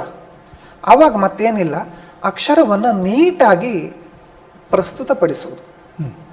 ಪತ್ರಿಕೆಯಲ್ಲಿ ಅಕ್ಷರವನ್ನ ಬರೆಯುವಾಗ ನೀಟಾಗಿರ್ಲಿ, ಗುಂಡಗಾಗಿ ಇರುವುದೇ ಇಲ್ಲ. ಕೆಲವ್ರದ್ದು ಏನ್ ಮಾಡಿದ್ರು ಅಷ್ಟಾವಕ್ರನೇ ಅಕ್ಷರ. ಅದು ಸ್ವಲ್ಪ ನೀಟಾಗಿ, ಅಂದ್ರೆ 2 ಅಕ್ಷರಗಳ ಮಧ್ಯದಲ್ಲಿ ಚೂರು ಅಂತರ, 2 ಪದಗಳ ಮಧ್ಯದಲ್ಲಿ ಸ್ವಲ್ಪ ಅಂತರ, ಹೀಗೆ ಅಂತರವಾಗಿ ಬರ್ಕೊಂತ ಹೋದ್ರೆ ಆ ಪೇಪರ್ ಅನ್ನ ನೋಡ್ಲಿಕ್ಕೆ ಬಹಳ ಖುಷಿ ಆಗ್ತದೆ. ಪೇಪರ್ ವ್ಯಾಲ್ಯೂಟರಿಗೆ ಅದನ್ನ ನೋಡಿದ ಕೂಡಲೇ ಇದು ಚೆನ್ನಾಗಿ ಬರ್ದಿದ್ದಾನೆ ಇವನು ಅಂತೇಳಿ ಎಣಿಸ್ಕೊಳ್ತಾನೆ. ಜೊತೆಗೆ ಈಗ 8-10 ವಾಕ್ಯಗಳಲ್ಲಿ ಉತ್ತರಿಸಿರಿ, 3-4 ವಾಕ್ಯಗಳಲ್ಲಿ ಉತ್ತರಿಸಿರಿ, ಅದೆಲ್ಲ ಇರ್ತದಲ್ಲ, ಅದಕ್ಕೆಲ್ಲ ನೀವು ಬರ್ದದ್ದು ಕ್ವಾಂಟಿಟಿ ಜಾಸ್ತಿ ಅಂತ ಅನಿಸ್ತದೆ. ಜಾಸ್ತಿ ಬರ್ದಿದ್ದಾನೆ ಇವನು ಅಂತ ಅನಿಸ್ತದೆ. ಹಾಗಂತೇಳಿ ತುಂಬಾ ದೂರ ಬರೀಬಾರ್ದು, ಸೋಮಾರಿ ಅಂತ ಹೇಳಿ ಎನಿಸ್ಕೊಳ್ತಾರೆ. ಅದಕ್ಕೆ ಒಂದು ಸಾಮಾನ್ಯ ನಿಯಮ ಅಂದ್ರೆ, ಒಂದು 3 ಅಕ್ಷರದ ಒಂದು ಪದವನ್ನ ಬರೀತೀರಿ, ಆಮೇಲೆ ಒಂದು 2 ಅಕ್ಷರ ಬರೆಯುವಂತ ಪದದಷ್ಟು ಜಾಗ ಬಿಟ್ಟು ಮತ್ತೆ ಮತ್ತೊಂದು ಪದವನ್ನ ಬರಿಬೇಕು. ಅದನ್ನು ಅಭ್ಯಾಸ ಮಾಡ್ಕೊಳ್ಳಿ. ಆಮೇಲೆ ಬರೆದಾದ್ಮೇಲೆ ಮುಖ್ಯಾಂಶಗಳ ಕೆಳಗಡೆ ಅಂಡರ್ಲೈನ್ ಮಾಡಿ. ಮಕ್ಕಳೇ, ಬಹಳ ಮುಖ್ಯ ಇದು. ಮುಖ್ಯಾಂಶಗಳ ಕೆಳಗಡೆ ಅಂಡರ್ಲೈನ್ ಮಾಡಬೇಕು. ಆವಾಗ ನಿಮಗೆ ಉತ್ತರವನ್ನ ನೋಡಿದ ಕೂಡಲೇ ಅವರಿಗೆ ಇವ ಉತ್ತರ ಬರೆದಿದ್ದಾನೆ ಅಂತ ಹೇಳಿ ಗೊತ್ತಾಗ್ತದೆ. ದಶವಾಕ್ಯ ಇರಬಹುದು, ಅಥವಾ 3-4 ವಾಕ್ಯಗಳಲ್ಲಿ ಉತ್ತರಿಸಿರಿ, ಶ್ಲೋಕದ ಅರ್ಥ ಇರಬಹುದು, ಅಲ್ಲೆಲ್ಲ ಕಡೆ ಆ ರೀತಿಯಲ್ಲಿ ನೀವು ಅಂಡರ್ಲೈನ್ ಮಾಡಿ, ಮುಖ್ಯ ಅಂಶಗಳಿಗೆ ಮಾತ್ರ. ಹಾಗೆ ಮಾಡಿದರೆ ನಿಮಗೆ ಅಂಕವನ್ನು ತೆಗಿಬಹುದು. ಅಕ್ಷರ ಆವಾಗ ಸ್ವಲ್ಪ ಚೆನ್ನಾಗಿ ಇಲ್ದಿದ್ರು ಪರವಾಗಿಲ್ಲ, ಇವನೇನೋ ಬರೆದಿದ್ದಾನೆ ಅಂತೇಳಿ ಓದುವವರಿಗೆ ಕಷ್ಟ ಆಗುವುದಿಲ್ಲ. ಅದಕ್ಕೆ ನಾನು ಆವಾಗ ಒಂದು ಮಾತು ಹೇಳಿದ್ರೆ, ಟೀಚರ್ಸ್ ಫ್ರೆಂಡ್ಲಿ ಅಂತ. ನಮ್ಮಲ್ಲಿ ಯಾಮಿನಿ ಮೇಡಮ್ ಅಂತ ಇದ್ರು, ಅವ್ರು ಯಾವಾಗಲೂ ಮಕ್ಕಳಿಗೆ ಹೇಳ್ತಾ ಇದ್ದಿದ್ರು, ಟೀಚರ್ಸ್ ಫ್ರೆಂಡ್ಲಿ ಆಗಿ ಬರೀರಿ ಅಂತ. ಯಾಕಂದ್ರೆ ಅಲ್ಲಿ ಓದುವವನಿಗೆ ಅವನಿಗೆ ಗೊತ್ತಿರುವುದಿಲ್ಲ ಇವನು ಯಾರು, ಸಿದ್ದಪ್ಪನೋ ಮಲ್ಲಪ್ಪನೋ ಯಾರು ಅಂತ ಅವನಿಗೆ ಗೊತ್ತಿರುವುದಿಲ್ಲ. ನಮಗ್ ಗೊತ್ತು ಇವನೇ ನಮ್ಮ ಸಿದ್ದಪ್ಪ, ಇವನೇ ಮಲ್ಲಪ್ಪ ಅಂತ. ಅವನಿಗೆ ನಾವೇನಾದ್ರೂ ಇಲ್ಲಿ ಸ್ವಲ್ಪ ರಿಯಾಯಿತಿ ಕೊಡಬಹುದು, ಅವನಿಗೆ ಅಲ್ಲಿ ಮೇಲೆ ಗೊತ್ತಾಗುದಿಲ್ಲ. ಅದಕ್ಕೋಸ್ಕರ ಅವರಿಗೂ ಅರ್ಥ ಆಗುವ ಹಾಗೆ, ಯಾಕಂದ್ರೆ ನಿಮ್ಮ ಅಕ್ಷರವನ್ನು ನೋಡಿ ಅವ್ರು ಅಂಕ ಕೊಡುದು, ನಿಮ್ಮ ಮುಖ ನೋಡ್ಕೊಡ್ಲಿಕ್ಕೆ ಆಗುದಿಲ್ಲ. ನೀವು ಎಷ್ಟೇ ಒಳ್ಳೆ ವಿದ್ಯಾರ್ಥಿ ಆಗಿರ್ಲಿ, ನಿಮ್ಮ ಗುಣ ಸ್ವಭಾವವನ್ನು ನೋಡಿ ಅಂಕವನ್ನು ಕೊಡ್ಲಿಕ್ಕೆ ಆಗುದಿಲ್ಲ, ನಿಮ್ಮ ಅಕ್ಷರ ನೋಡಿಯೇ ಕೊಡಬೇಕಾಗ್ತದೆ. ಆದ್ರಿಂದ ಅಕ್ಷರವನ್ನು ಆದಷ್ಟು ಹೆಚ್ಚು ಸ್ಪಷ್ಟತೆ ಬರುವ ಹಾಗೆ, ನಿಖರತೆ ಬರುವ ಹಾಗೆ ಬರೆಯಿರಿ.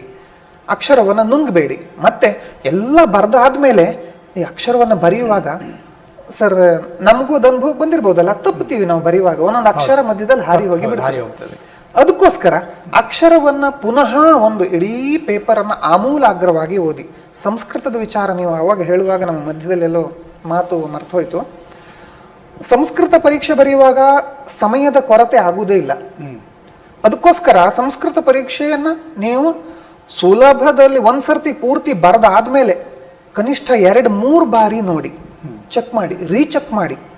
ಆವಾಗ ನಿಮಗೆ ಪೂರ್ತಿ ಅಂಕ 100ಕ್ಕೆ 100ರಷ್ಟು ಅಂಕಗಳು ನಿಮಗೆ ಸಿಗ್ತವೆ. ಸಮಯದ ಕೊರತೆ ಆಗುವುದೇ ಇಲ್ಲ. ಇದು ನಾನು ನಿಮಗೆ ನೀಡಲಿಕ್ಕೆ ಬಯಸುವಂತ ಒಂದು ಸಲಹೆ ಬರವಣಿಗೆ ವಿಚಾರದಲ್ಲಿ. ಇನ್ನೊಂದು, ಈಗ ಪ್ರತಿಯೊಬ್ಬರಿಗೂ ಕೆಲವು ವಿಷಯಗಳು ಕಷ್ಟವಾಗಿರ್ತವೆ. ಹಾಗೆ ಸಂಸ್ಕೃತ ಕೂಡ ಕೆಲವು ಮಕ್ಕಳಿಗೆ ಕಷ್ಟ ಆಗಿರ್ಬೋದು. ಈಗಂತ ಕೆಲವು ಏನು ಮಾಡ್ತೀವಿ ನಾವು, ಈಗ ಇಂಗ್ಲೀಷಲ್ಲಿ ನಾವು ಪಾಸ್ ಪ್ಯಾಕೇಜ್ ಅಂತ ಕೊಡ್ತೀವಿ, ಹಿಂದಿ ಅಥವಾ ನಾವು ಸಮಾಜದಲ್ಲಿ ಪಾಸ್ ಪ್ಯಾಕೇಜ್ ಅಂತ ಕೊಡ್ತೀವಿ. ಈ ಕಲಿಕೆಯಲ್ಲಿ, ಈ ಸಂಸ್ಕೃತ ಕಲಿಕೆಯಲ್ಲಿ ಹಿಂದೆ ಇರುವಂತ ವಿದ್ಯಾರ್ಥಿಗಳಿಗೆ ಒಬ್ಬರಿಗೆ ಏನು ಮಾಡೋಕ್ಕಾಗಲ್ಲ, ಹೇಳ್ಕೊಳ್ಳೋಕ್ಕಾಗಲ್ಲ ಅಂತ ವಿದ್ಯಾರ್ಥಿಗಳಿಗೆ ಒಂದು ಏನು ಸಲಹೆ ಅಥವಾ ಏನನ್ನ ನೋಡ್ಕೊಂಡ್ರೆ ಸಾಕಾಗುತ್ತೆ ಅಂಕವನ್ನ ಒಂದು ಉತ್ತೀರ್ಣ ಆಗ್ಲಿಕ್ಕೆ ಅಂತ ಹೇಳಿ? ಒಳ್ಳೆ ಪ್ರಶ್ನೆ. ಪರೀಕ್ಷೆ, ನಮ್ಮ ಪರೀಕ್ಷೆ ಕೂಡ ವಿದ್ಯಾರ್ಥಿ ಸ್ನೇಹಿ ಪರೀಕ್ಷೆ ಇದೆ, ಆದರೂ ಕೂಡ ಒಂದು ಪ್ರಯತ್ನ ಅವನಿಗೆ. ಈಗ SSLC ಬಂದುಬಿಟ್ಟ, ತಗೊಂಡ್ಬಿಟ್ಟಿದ್ದಾನೆ ಸಂಸ್ಕೃತಿ, ನೀವು ಹೇಳ್ದಂಗೆ. ಈಗ ನಾನು ಏನು ಮಾಡ್ಬೋದು ಅಂತ ಹೇಳು ಅವನಿಗೆ ಕೊನೆಯ ಕ್ಷಣಗಳಲ್ಲಿ. ತುಂಬ ಒಳ್ಳೆ ಪ್ರಶ್ನೆ. ನಿಮಗೆ ಮೊದಲನೇದಾಗಿ ಹೇಳಲಿಕ್ಕೆ ಬಯಸೋದು, ಸಂಸ್ಕೃತವೇ ಒಂದು ರೀತಿ ಪಾಸಿಂಗ್ ಪ್ಯಾಕೇಜ್. ಸಂಸ್ಕೃತವೇ ಹೌದು. ಯಾಕೆ ಅಂತ ಹೇಳ್ತೀನಿ, ನಾವು ಆ ಪ್ರಶ್ನೆ ಪತ್ರಿಕೆಯ ಮಾದರಿಯನ್ನು ನೋಡಿದಾಗ ನಮಗೆ ಪೂರ್ತಿಯಾಗಿ ಮಾಹಿತಿ ಸಿಗ್ತದೆ. ಸುಲಭದಲ್ಲಿ, ಆದ್ರೂ ಅದರೊಳಗೂ ಕೂಡ ಸುಲಭದಲ್ಲಿ ಅವರು ಎಷ್ಟು ಅಂಕ ತೆಗಿಬಹುದು ಅಂತ ಹೇಳಿ ನಾನು ಕೆಲವು ಉದಾಹರಣೆಗಳನ್ನು ಹೇಳ್ತೀನಿ. ಮೊದಲನೇದಾಗಿ ಈ ನಿಮ್ದು ಪದ್ಯ ಕಂಠಪಾಠ ಇದೆ, ಪದ್ಯ ಕಂಠಪಾಠ, ಸುಭಾಷಿತಾನಿ ಅಂತ ಪದ್ಯ. ಆ ಸುಭಾಷಿತಾನಿ ಪದ್ಯದ 8 ಸುಭಾಷಿತಗಳಿವೆ. ಆ 8 ಸುಭಾಷಿತಗಳನ್ನ ಕಲ್ತ್ರೆ ಅವರು 6 ಅಂಕಗಳನ್ನ ಗಳಿಸಬಹುದು. ಹೇಗೆ ಅಂದ್ರೆ 4 ಅಂಕ ಪದ್ಯ ಕಂಠಪಾಠಕ್ಕೆ, 2 ಅಂಕ ಅದೇ ಪದ್ಯದಲ್ಲಿ ಇರತಕ್ಕಂತಹ 3 ಪದ್ಯಗಳಿಗೆ ಲಘುತ್ತರಾಣಿ ಲಿಖತ, ಅಂದ್ರೆ 2-3 ವಾಕ್ಯಗಳಿಗೆ ಉತ್ತರಿಸಿರಿ ಅಂತ ಹೇಳಿದ್ಯಲ್ಲ, ಆ ಪ್ರಶ್ನೆ ಕೂಡ ಅದೇ ಪಾಠದಿಂದ ಬೀಳುತ್ತದೆ. ಆದ್ರಿಂದ 8 ಶ್ಲೋಕಗಳನ್ನ ಅವರು ಕಲ್ತ್ರೆ 6 ಮಾರ್ಕ್ ಪಕ್ಕ. 6 ಮಾರ್ಕ್ ಪಕ್ಕ. ಆಯ್ತಾ? ಅಲ್ಲಿಗೆ 6 ಮಾರ್ಕ್ ತಕೊಳ್ಳಿ. ಆಮೇಲೆ ಇನ್ನು ಯಥಾ ನಿರ್ದೇಶಂ ಅಂತೇಳಿ ಇರ್ತದೆ. ನೀವು ಆವಾಗ ಕೇಳಿದ್ರೆ ಸಮಯವನ್ನ ಹೊಂದಾಣಿಕೆ ಮಾಡುವುದು ಹೇಗೆ ಅಂತ ಹೇಳಿ, ಯಥಾ ನಿರ್ದೇಶಂ, ನಾವು ಯಥಾ ನಿರ್ದೇಶಂ ಅಂದ್ರೆ ಕನ್ನಡದಲ್ಲಿ ಸಂದರ್ಭ ಸಹಿತ ಸ್ವಾರಸ್ಯವನ್ನು ವಿವರಿಸಿರಿ ಅಂತ ಇರ್ತದಲ್ಲ. ಇಲ್ಲಿ ಕೇವಲ 3 ಸಾಲು ಸರ್, ಕೇವಲ 3 ಸಾಲನ್ನ ಬರೆದ್ರಾಯ್ತು. ಕಹ ಪಾಠ, ಕಹ ಅವದತ್, ಕಮ್ ಅವದತ್. ಕಹ ಪಾಠ ತ್ಯಾಗಧನ ಇತಿ ಪಾಠ, ಕಹ ಅವದ್ ದಧೀಚಿ ಅವದತ್, ಕಮ್ ಅವದತ್ ಇಂದ್ರಂ ಅವದತ್. 3 ವಾಕ್ಯ ಬರೀಲಿಕ್ಕೆ 1 ನಿಮಿಷವೂ ಬೇಡ ಮಗುವಿಗೆ. ಆಯ್ತಾ? ಇಂಥದ್ದು ಸಂದರ್ಭ 3 ಕೊಟ್ಟಿರ್ತಾರೆ, 3 ಮಾರ್ಕ್ ಆಯ್ತು. ಹೌದು. ಅದರೊಳಗೊಂದು ಆಪ್ಷನ್ ಬೇರೆ, ಆಪ್ಷನಲ್ ಆಗಿ ಒಂದು ಅಥವಾ ಕೊಟ್ಟಿರ್ತದೆ. ಆವಾಗ ಅವರಿಗೆ ಅಲ್ಲಿ ಮತ್ತು ಅಥವಾದನ್ನು ಕೂಡ ಉತ್ತರಿಸಬಹುದು. ಆಯ್ತಾ? ಹಾಗೆ ಅಲ್ಲಿ 9 ಅಂಕ, 9, 6, 15 ಕೂಡಿಸಿಕೊಳ್ಳೋ ಕೆಲಸ ನಿಮ್ಗೆ. ಇನ್ನು ನಾನು ಶ್ಲೋಕ ತಾತ್ಪರ್ಯ ಅಂತ ಹೇಳಿದ್ನಲ್ಲ, ಮೊದಲನೆಯ ಶ್ಲೋಕ, ನಿಮ್ಗೆ ಶ್ಲೋಕ ತಾತ್ಪರ್ಯಕ್ಕೆ 3 ಪಾಠ ಇರುವುದು.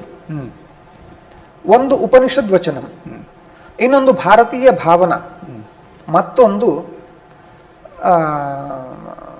ಬರುವುದು ನಾಟ್ಯಾಂಶ, ಇದು ಮಾರುತೇಹ ಮಹಿಮಾ.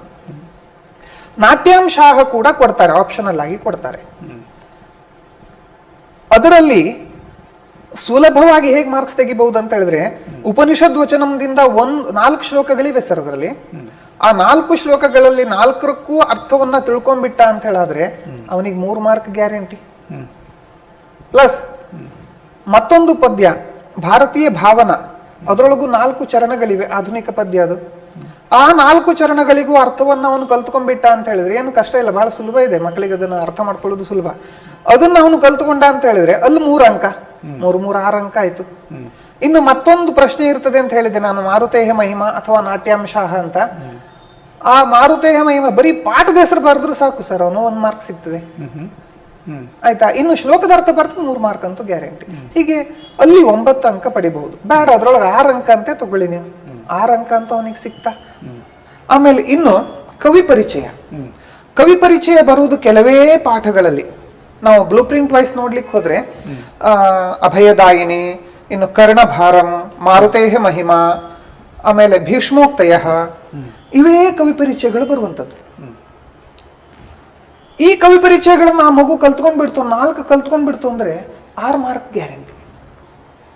ನಾ ಹೇಳಿದ್ನಲ್ಲ ಆವಾಗ, ಕವಿ ಪರಿಚಯ ಕೇವಲ ಒಂದೊಂದು ವಾಕ್ಯದಲ್ಲಿಯೂ ಅಲ್ಲ, ಶಬ್ದ ರೂಪದಲ್ಲಿ ಬರೀತಾ ಹೋಗೋದು.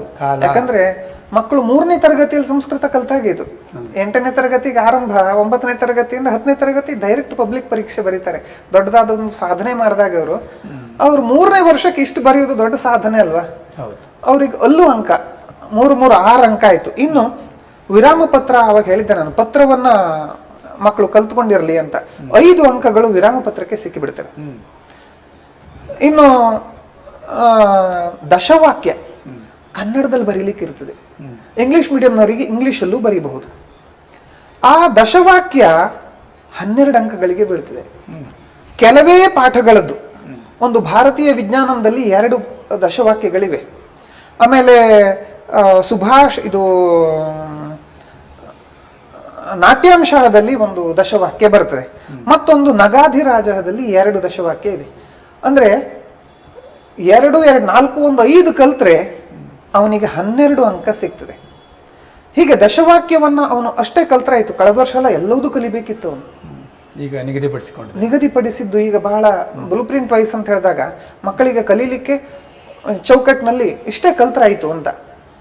ಅದಷ್ಟನ್ನ ಕಲ್ತ್ಕೊಂಡ್ಬಿಟ್ರು ಅಂತ ಹೇಳಿದ್ರೆ ಮತ್ತಿನ್ನು ಅವರು ಯಾವುದು ವಿವೇಕೋದಯ ಆ ಪಾಠದ್ದು ಕೂಡ ಕಲ್ತ್ಕೊಂಡ್ರೆ ಒಂದು ಆಪ್ಷನಲ್ ಆಗಿ ಬಿದ್ದಿದೆ. ಈಗ ನಾವು ಕ್ವಶನ್ ಪೇಪರ್ ಅನ್ನು ನೋಡಿದಾಗ 5 ಪ್ರಶ್ನೆ ಪತ್ರಿಕೆಗಳನ್ನು ನೋಡಿದಾಗ ಅಂತೂ ಅದಷ್ಟು ದಶವಾಕ್ಯಗಳನ್ನ ತಿಳ್ಕೊಂಡ್ರೆ ಮಕ್ಕಳು 12 ಅಂಕ ಪಡ್ಕೊಂಡ್ಬಿಡ್ತಾರೆ.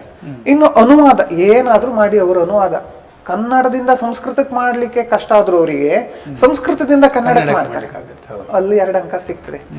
ಇನ್ನು ಮತ್ತೆ ಅಳದುಳಿದು ಗದ್ಯಾಂಶ ಇರ್ತದೆ, ಮೇಲೆ ಗದ್ಯಾಂಶವನ್ನು ನೋಡಿ ಬರೆಯುವಂಥದ್ದಾಗಿರ್ಲಿ ಅಥವಾ ಏಕವಾಕ್ಯೇನ ಉತ್ತರಂ ಲಿಖತ MCQ ಇದನ್ನೆಲ್ಲ ಅವರು ಅದರೊಳಗೆ ಅಲ್ಲಿ ಚೌ ಚೌ ಚೌ ಚೌ ಅಂತ ಬರೀತಾ ಹೋದ್ರೆ ನಮಗೆ ಹೀಗೆ ಒಂದು ರಫ್ ಆಗಿ ಲೆಕ್ಕ ತಕೊಂಡ್ರು ಏನಿಲ್ಲ ಅಂದ್ರೂ 60ರಿಂದ 65 ಅಂಕ ತೆಗಿತಾರೆ. ಇಲ್ಲಿ ನಂಗೆ 50 ಮಾರ್ಕ್ ಸಿಕ್ಕಿತ್ತು. ಈಗ ಇಲ್ಲೇ 50 ಮಾರ್ಕ್ ಸಿಕ್ತು ನೋಡಿ. ಸಹಜವಾಗಿ ಆ ಮಗು 75 ಅಂಕ ತೆಗೀತದೆ, 25 ಅಂಕ ನಾವು ಕಿಸೆಯಿಂದ ಕೊಟ್ಟಿರ್ತೀವಿ. ಹೌದು, ಖಂಡಿತ. ಸರ್, ಈಗ ಸಂಸ್ಕೃತ ತಗೊಂಡಿದ್ದಾರೆ. ಈ ಸಂಸ್ಕೃತವನ್ನ ಕಲ್ತ್ರೆ ಏನೆಲ್ಲ ಇನ್ನಿತರ ಉಪಯೋಗ ಏನಾದರೂ ಇದೆಯಾ? ಏನ್ ಲಾಭ? ಈಗ ಲ್ಯಾಂಗ್ವೇಜ್ ತಕೊಂಡ್ಬಿಡ್ತು, ಏನ್ ಲಾಭ ಇದು? ಅಲ್ಲಿ ಮುಗ್ದೋಯ್ತಾ? ಮುಂದೇನಾದ್ರೂ ಬದುಕಿಗೆ ಮಾರ್ಗದರ್ಶನ ಸಿಗ್ತದ ಅಥವಾ ಬದುಕನ್ನು ಕಟ್ಟಿಕೊಳ್ಳಲಿಕ್ಕೆ ನೆರವಾಗತ್ತಾ? ಮೊತ್ತ ಮೊದಲನೇದಾಗಿ ಸಂಸ್ಕೃತವೂ ಸೇರಿದಂತೆ ಎಲ್ಲ ಭಾಷೆಗಳನ್ನ ನಾನು ಸಂಸ್ಕೃತ, ಕನ್ನಡ, ಹಿಂದಿ, ಇಂಗ್ಲಿಷ್ ಎಲ್ಲ ಭಾಷೆಗಳನ್ನು ನಾನು ಪ್ರೀತಿಸ್ತೀನಿ. ನಾನು ಹೋದಲ್ಲಿ ಆಯಾ ಭಾಷೆಗಳನ್ನ ಕಲ್ತ್ಕೊಂಡು ಬರ್ಲಿಕ್ಕೆ ಇಷ್ಟಪಡ್ತೀನಿ.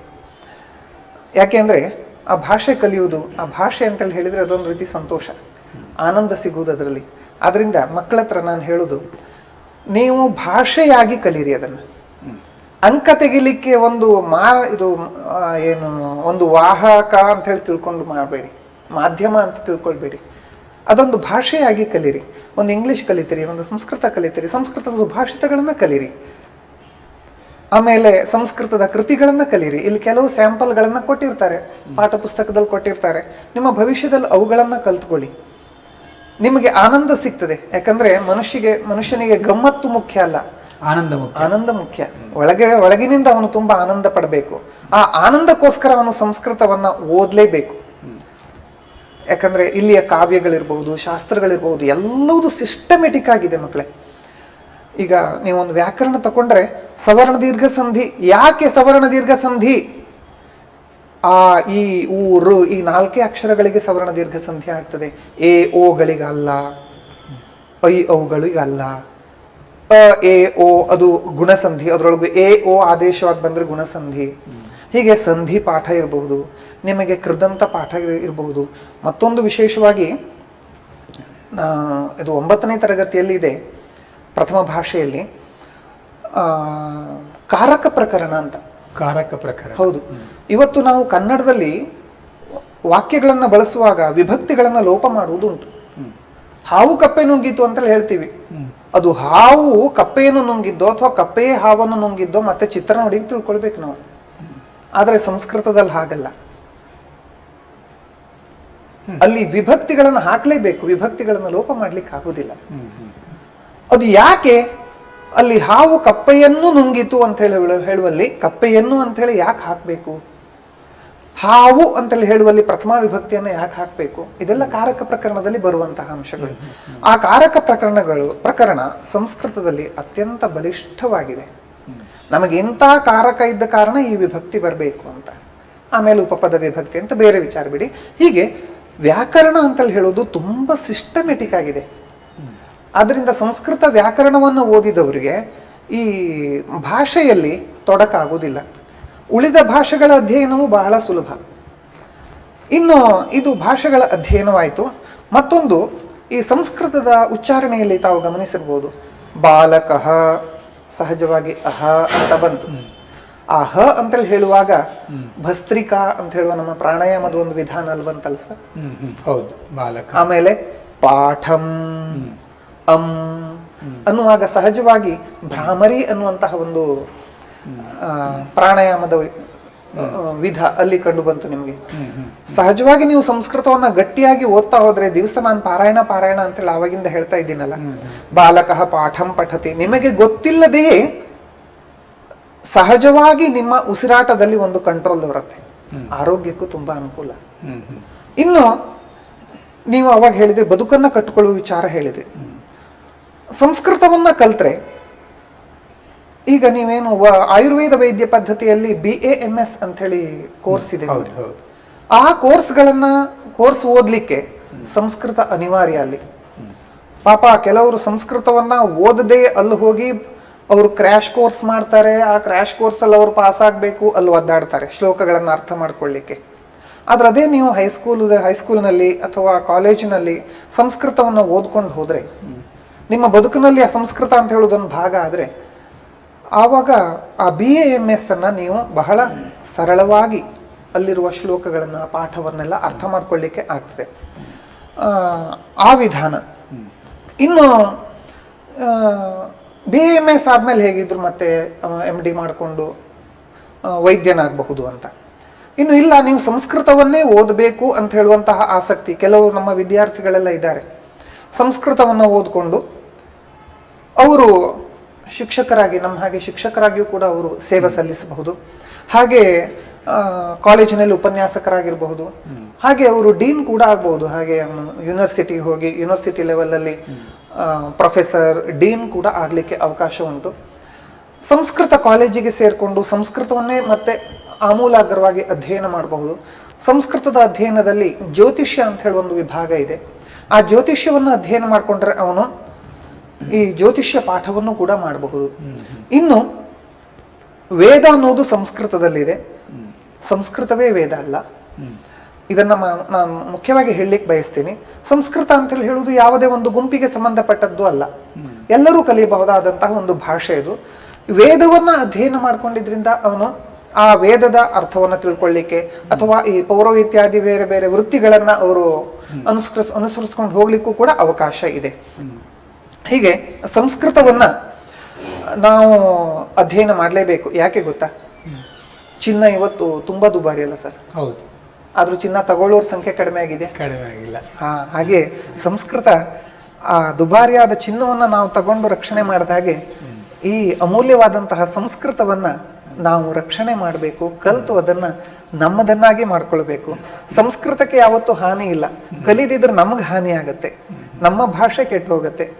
ಆ ಕಾರಣದಿಂದ ಸಂಸ್ಕೃತವನ್ನು ಅಧ್ಯಯನ ಮಾಡಬೇಕು ಅಂತ ಹೇಳಿ ನಾನು ಎಲ್ಲರಿಗೂ ಈ ಮೂಲಕ ಹೇಳಲಿಕ್ಕೆ ಬಯಸ್ತೀನಿ. ಈ ಸಂಸ್ಕೃತ ಪ್ರಥಮ ಭಾಷೆಯಾಗಿದೆ ಅಥವಾ ತೃತೀಯ ಭಾಷೆ? ಈಗ ಅದೊಂದು ಪ್ರಥಮ ಭಾಷೆ, ತೃತೀಯ ಭಾಷೆಯಾಗಿ. ಹೌದು, ಈಗ ಕರ್ನಾಟಕದಲ್ಲಿ ಒಟ್ಟು 8 ಪ್ರಥಮ ಭಾಷೆಗಳಿವೆ ಸರ್.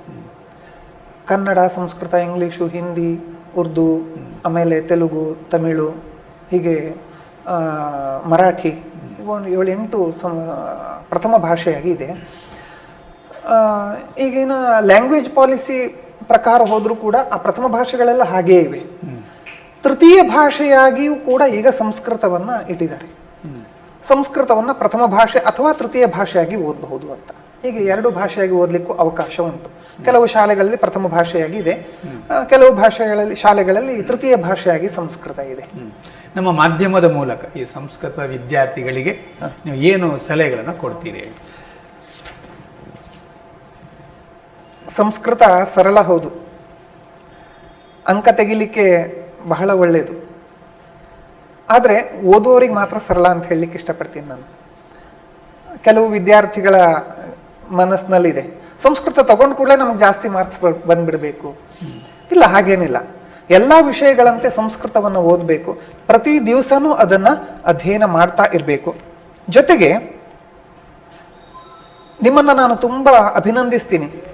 ಕೇವಲ 3 ವರ್ಷದಿಂದ ಸಂಸ್ಕೃತವನ್ನು ಅಧ್ಯಯನ ಮಾಡಿಕೊಂಡು 3ನೇ ವರ್ಷ ಪಬ್ಲಿಕ್ ಪರೀಕ್ಷೆ ಬರೀಲಿಕ್ಕೆ ನೀವು ಸಿದ್ಧರಾಗಿದ್ದೀರಲ್ಲ ಮಕ್ಕಳೇ, ನಿಮ್ಮ ಸಾಹಸವನ್ನ ನಾವು ಕೊಂಡಾಡ್ಲೇಬೇಕು. ಏನಂತೀರಿ ಸರ್? ಹೌದು. ಮತ್ತೆ ಪ್ರಶ್ನೆ ಪತ್ರಿಕೆ ನಿಮ್ಮ ಕೈಗೆ ಬಂದ ಮೇಲೆ ಪೂರ್ತಿಯಾಗಿ ಒಂದು ಓದಿ ಅದನ್ನ. ಕೆಲವ್ರು ಹೇಳ್ತಾರೆ ಅದನ್ನ ಪೂರ್ತಿಯಾಗಿ ಓದೋದು ಬೇಡ, ಮಕ್ಕಳಿಗೆ ಟೆನ್ಷನ್ ಆಗತ್ತೆ ಅಂತ. ನಮ್ಗೆ ಹಿರಿಯರೊಬ್ರು ಹೇಳ್ತಿದ್ರು, ಯಾವುದೇ ಒಂದು ಕಾರ್ಯಕ್ರಮ, ನೀವು ತುಂಬಾ ಕಾರ್ಯಕ್ರಮಗಳನ್ನ ಆಯೋಜಿಸ್ತೀರಿ ಸರ್, ಆಯೋಜನೆ ಮಾಡುವಾಗ ಆ ಕಾರ್ಯಕ್ರಮ ಇನ್ನು 2 ತಿಂಗಳು ಮುಂದೆ ಆಯೋಜನೆ ಮಾಡೋದಿದ್ರು ಕೂಡ ಇವತ್ತೇ ನಿಮ್ಮ ತಲೆಯಲ್ಲಿ ಹಾಕೊಂಡ್ಬಿಡ್ತೀರಲ್ಲ. ನಿಜವಾಗಿ ಬೇಕಾಗಿಲ್ಲ ಅಂತ ಅನಿಸ್ತದೆ. ಕಾರ್ಯಕ್ರಮ ಹತ್ರ ಬಂದ ಕೂಡಲೇ ಮಾಡಿದ್ರೆ ಸಾಕು, ಪ್ಲಾನ್ ಎಲ್ಲ ಮಾಡಿದ್ರೆ ಸಾಕು ಅಂತ. ಆದ್ರೆ ನೀವು ಮೊದಲೇ ಹಾಕೊಂಡಿದ್ರಿಂದ ನಿಮಗೆ ಹಂತ ಹಂತವಾಗಿ ಅದರ ಪರಿಷ್ಕಾರ ಹೇಗೆ ಮಾಡಬಹುದು ಅಂತೇಳಿ ನೀವು ಅದರ ಕಾರ್ಯಕ್ರಮದ ರೂಪುರೇಷೆಗಳನ್ನ ಬದಲಾಯಿಸಬಹುದು ಅಥವಾ ಅದನ್ನು ಇನ್ನೂ ಪರಿಷ್ಕಾರ ಮಾಡ್ತಾ ಹೋಗ್ಬೋದು. ಹಾಗೆ ನೀವು ಪ್ರಶ್ನೆ ಪತ್ರಿಕೆ ನಿಮ್ಮ ಕೈಲಿ ಬಂದ ಕೂಡಲೇ ನಿಮ್ಮ ಮೆದುಳಿಗೆ ಅಷ್ಟೂ ಪ್ರಶ್ನೆಗಳನ್ನ ಹಾಕಿಬಿಟ್ರೆ ಆ ಮಕ್ಕಳು ನೀವು ಓದಿದಂತಹ ಪ್ರಶ್ನೆ ಎಲ್ಲ ನಿಮ್ಮ ತಲೆಯಲ್ಲಿ ಕೂತ್ಕೊಳ್ಳುತ್ತದೆ. ಬಾಯಿ ಹರಟಿರುವುದಿಲ್ಲ, ಆದ್ರೂ ನಿಮ್ಮ ತಲೆಯಲ್ಲಿ ಅದು ಕೂತ್ಕೊಂಡಿರ್ತದೆ. ನೀವು ಉತ್ತರವನ್ನ ಉತ್ತರಿಸುವಾಗ ಕೆಲವು ಪ್ರಶ್ನೆ ನೇರವಾಗಿ ಒಮ್ಮೆಲೆ ಓದಿದ ಕೂಡಲೇ ಆ ಪ್ರಶ್ನೆಗೆ ಉತ್ತರ ಯಾವುದು ಅಂತ ಗೊತ್ತಾಗದೆ ಕನ್ಫ್ಯೂಸ್ ಆಗ್ಬಿಡ್ಬೋದು. ಆದ್ರೆ ನೀವು ಪೂರ್ತಿಯಾಗಿ ಒಂದ್ಸರ್ತಿ ಓದ್ಕೊಂಡು ಹೋಗಿ ಕೊನೆಯ ಪ್ರಶ್ನೆವರೆಗೂ ಓದಿದಾಗ ಈ ಪ್ರಶ್ನೆ ಬಿದ್ದಿದೆ, ಈ ಪ್ರಶ್ನೆ ಬಿದ್ದಿದೆ, ಈ ಪ್ರಶ್ನೆಗೆ ಈ ಉತ್ತರ ಬರೀಬಹುದು ಅಂತ ಹೀಗೆ ಆಲೋಚನೆ ಮಾಡ್ಕೊಂತ ಅವರಿಗೆ ಪ್ಲಾನ್ ಮಾಡ್ಕೊಳ್ಳಿಕ್ಕೆ ಆಗ್ತದೆ. ಇಡೀ ಉತ್ತರ ಪತ್ರಿಕೆ ಒಂದು ಪ್ಲಾನ್ಡ್ ಆಗಿ ಇರ್ತದೆ. ಹಾಗೆ ಮಾಡಿ ಎಲ್ಲ ಪ್ರಶ್ನೆಗೂ ಉತ್ತರಿಸಿ. ಯಾವ ಪ್ರಶ್ನೆಗೂ ನೀವು ಉತ್ತರವನ್ನ ಬರೆಯದೇ ಬರಬೇಡಿ. ಉತ್ತರ ಬರೆದಾದ್ಮೇಲೆ ಪುನಃ ಅದನ್ನ ರೀಚೆಕ್ ಮಾಡಿ 1-2-3 ಬಾರಿ ಆದ್ರೂ ಓದಿ. ಒಂದ್ಸರ್ತಿಗೆ ಓದಿ ಆಯ್ತು ತಾನೆಲ್ಲ ಸರಿ ಬರ್ದಿದ್ದೀನಿ ಅಂತೇಳಿ ಎಣಿಸ್ಕೊಂಡ್ಬಿಡ್ಬೇಡಿ. ಮತ್ತೆ ಕೊನೆಯಿಂದ ಬುಡದವರೆಗೂ ಓದಿ, ಬುಡದಿಂದ ಕೊನೆಯವರೆಗೂ ಓದಿ. ಟೀಚರ್ಸ್ ಫ್ರೆಂಡ್ಲಿ ಆಗಿ ಇರಲಿ. ಇದನ್ನ ಪುನಃ ಹೇಳ್ತೀನಿ, ಯಾಕಂದ್ರೆ ನೀವು ಬರ್ದದ್ದನ್ನ ಅಲ್ಲಿ ಬೇರೆ ಯಾರೋ ಟೀಚರ್ಸ್ ಓದ್ತಾರೆ. ಆದ್ರಿಂದ ನಿಮ್ಮ ಭವಿಷ್ಯ ಚೆನ್ನಾಗಿರ್ಲಿ. ಸಂಸ್ಕೃತವನ್ನ SSLC ವರೆಗೆ ಹೇಗೆ ಓದ್ತಿರೋ ಹಾಗೆ ನಿಮಗೆ PUCಯಲ್ಲೂ ಮುಂದೆ ಡಿಗ್ರಿಯಲ್ಲೂ ಕೂಡ ಸಂಸ್ಕೃತ ಓದಲಿಕ್ಕೆ ಕಾಲೇಜಿನಲ್ಲೂ ಅವಕಾಶ ಇದೆ. ಖಂಡಿತ ನೀವು ಅದನ್ನೆಲ್ಲವುದನ್ನು ಬರೀರಿ. SSLC ಪರೀಕ್ಷೆ ನಿಮಗೆ ಭವಿಷ್ಯದಲ್ಲಿ ಒಂದು ಮೈಲುಗಲ್ಲು, ಅದನ್ನ ಚೆನ್ನಾಗಿ ಬರೀರಿ ಅಂತ ಹೇಳಲಿಕ್ಕೆ ಇಷ್ಟಪಡ್ತೀನಿ. ಓಕೆ, ನಮ್ಮ ಈ ಕಾರ್ಯಕ್ರಮಕ್ಕೆ ಬಂದು ಸಂಸ್ಕೃತ ಓದುವ ಬಗ್ಗೆ ಸಾಕಷ್ಟು ಮಾಹಿತಿ ಕೊಟ್ಟದಕ್ಕೆ ನಿಮಗೆ ಧನ್ಯವಾದಗಳು ಸರ್. ಧನ್ಯವಾದಗಳು. ಇದರೊಂದಿಗೆ ಈ ವಾರದ ಕಾರ್ಯಕ್ರಮ ಮುಗಿಸ್ತಾ ಇದ್ದೀವಿ. ಬರುವ ವಾರ ಮತ್ತೆ ಭೇಟಿಯಾಗೋಣ. ಅಲ್ಲಿವರೆಗೆ ನಮಸ್ಕಾರ.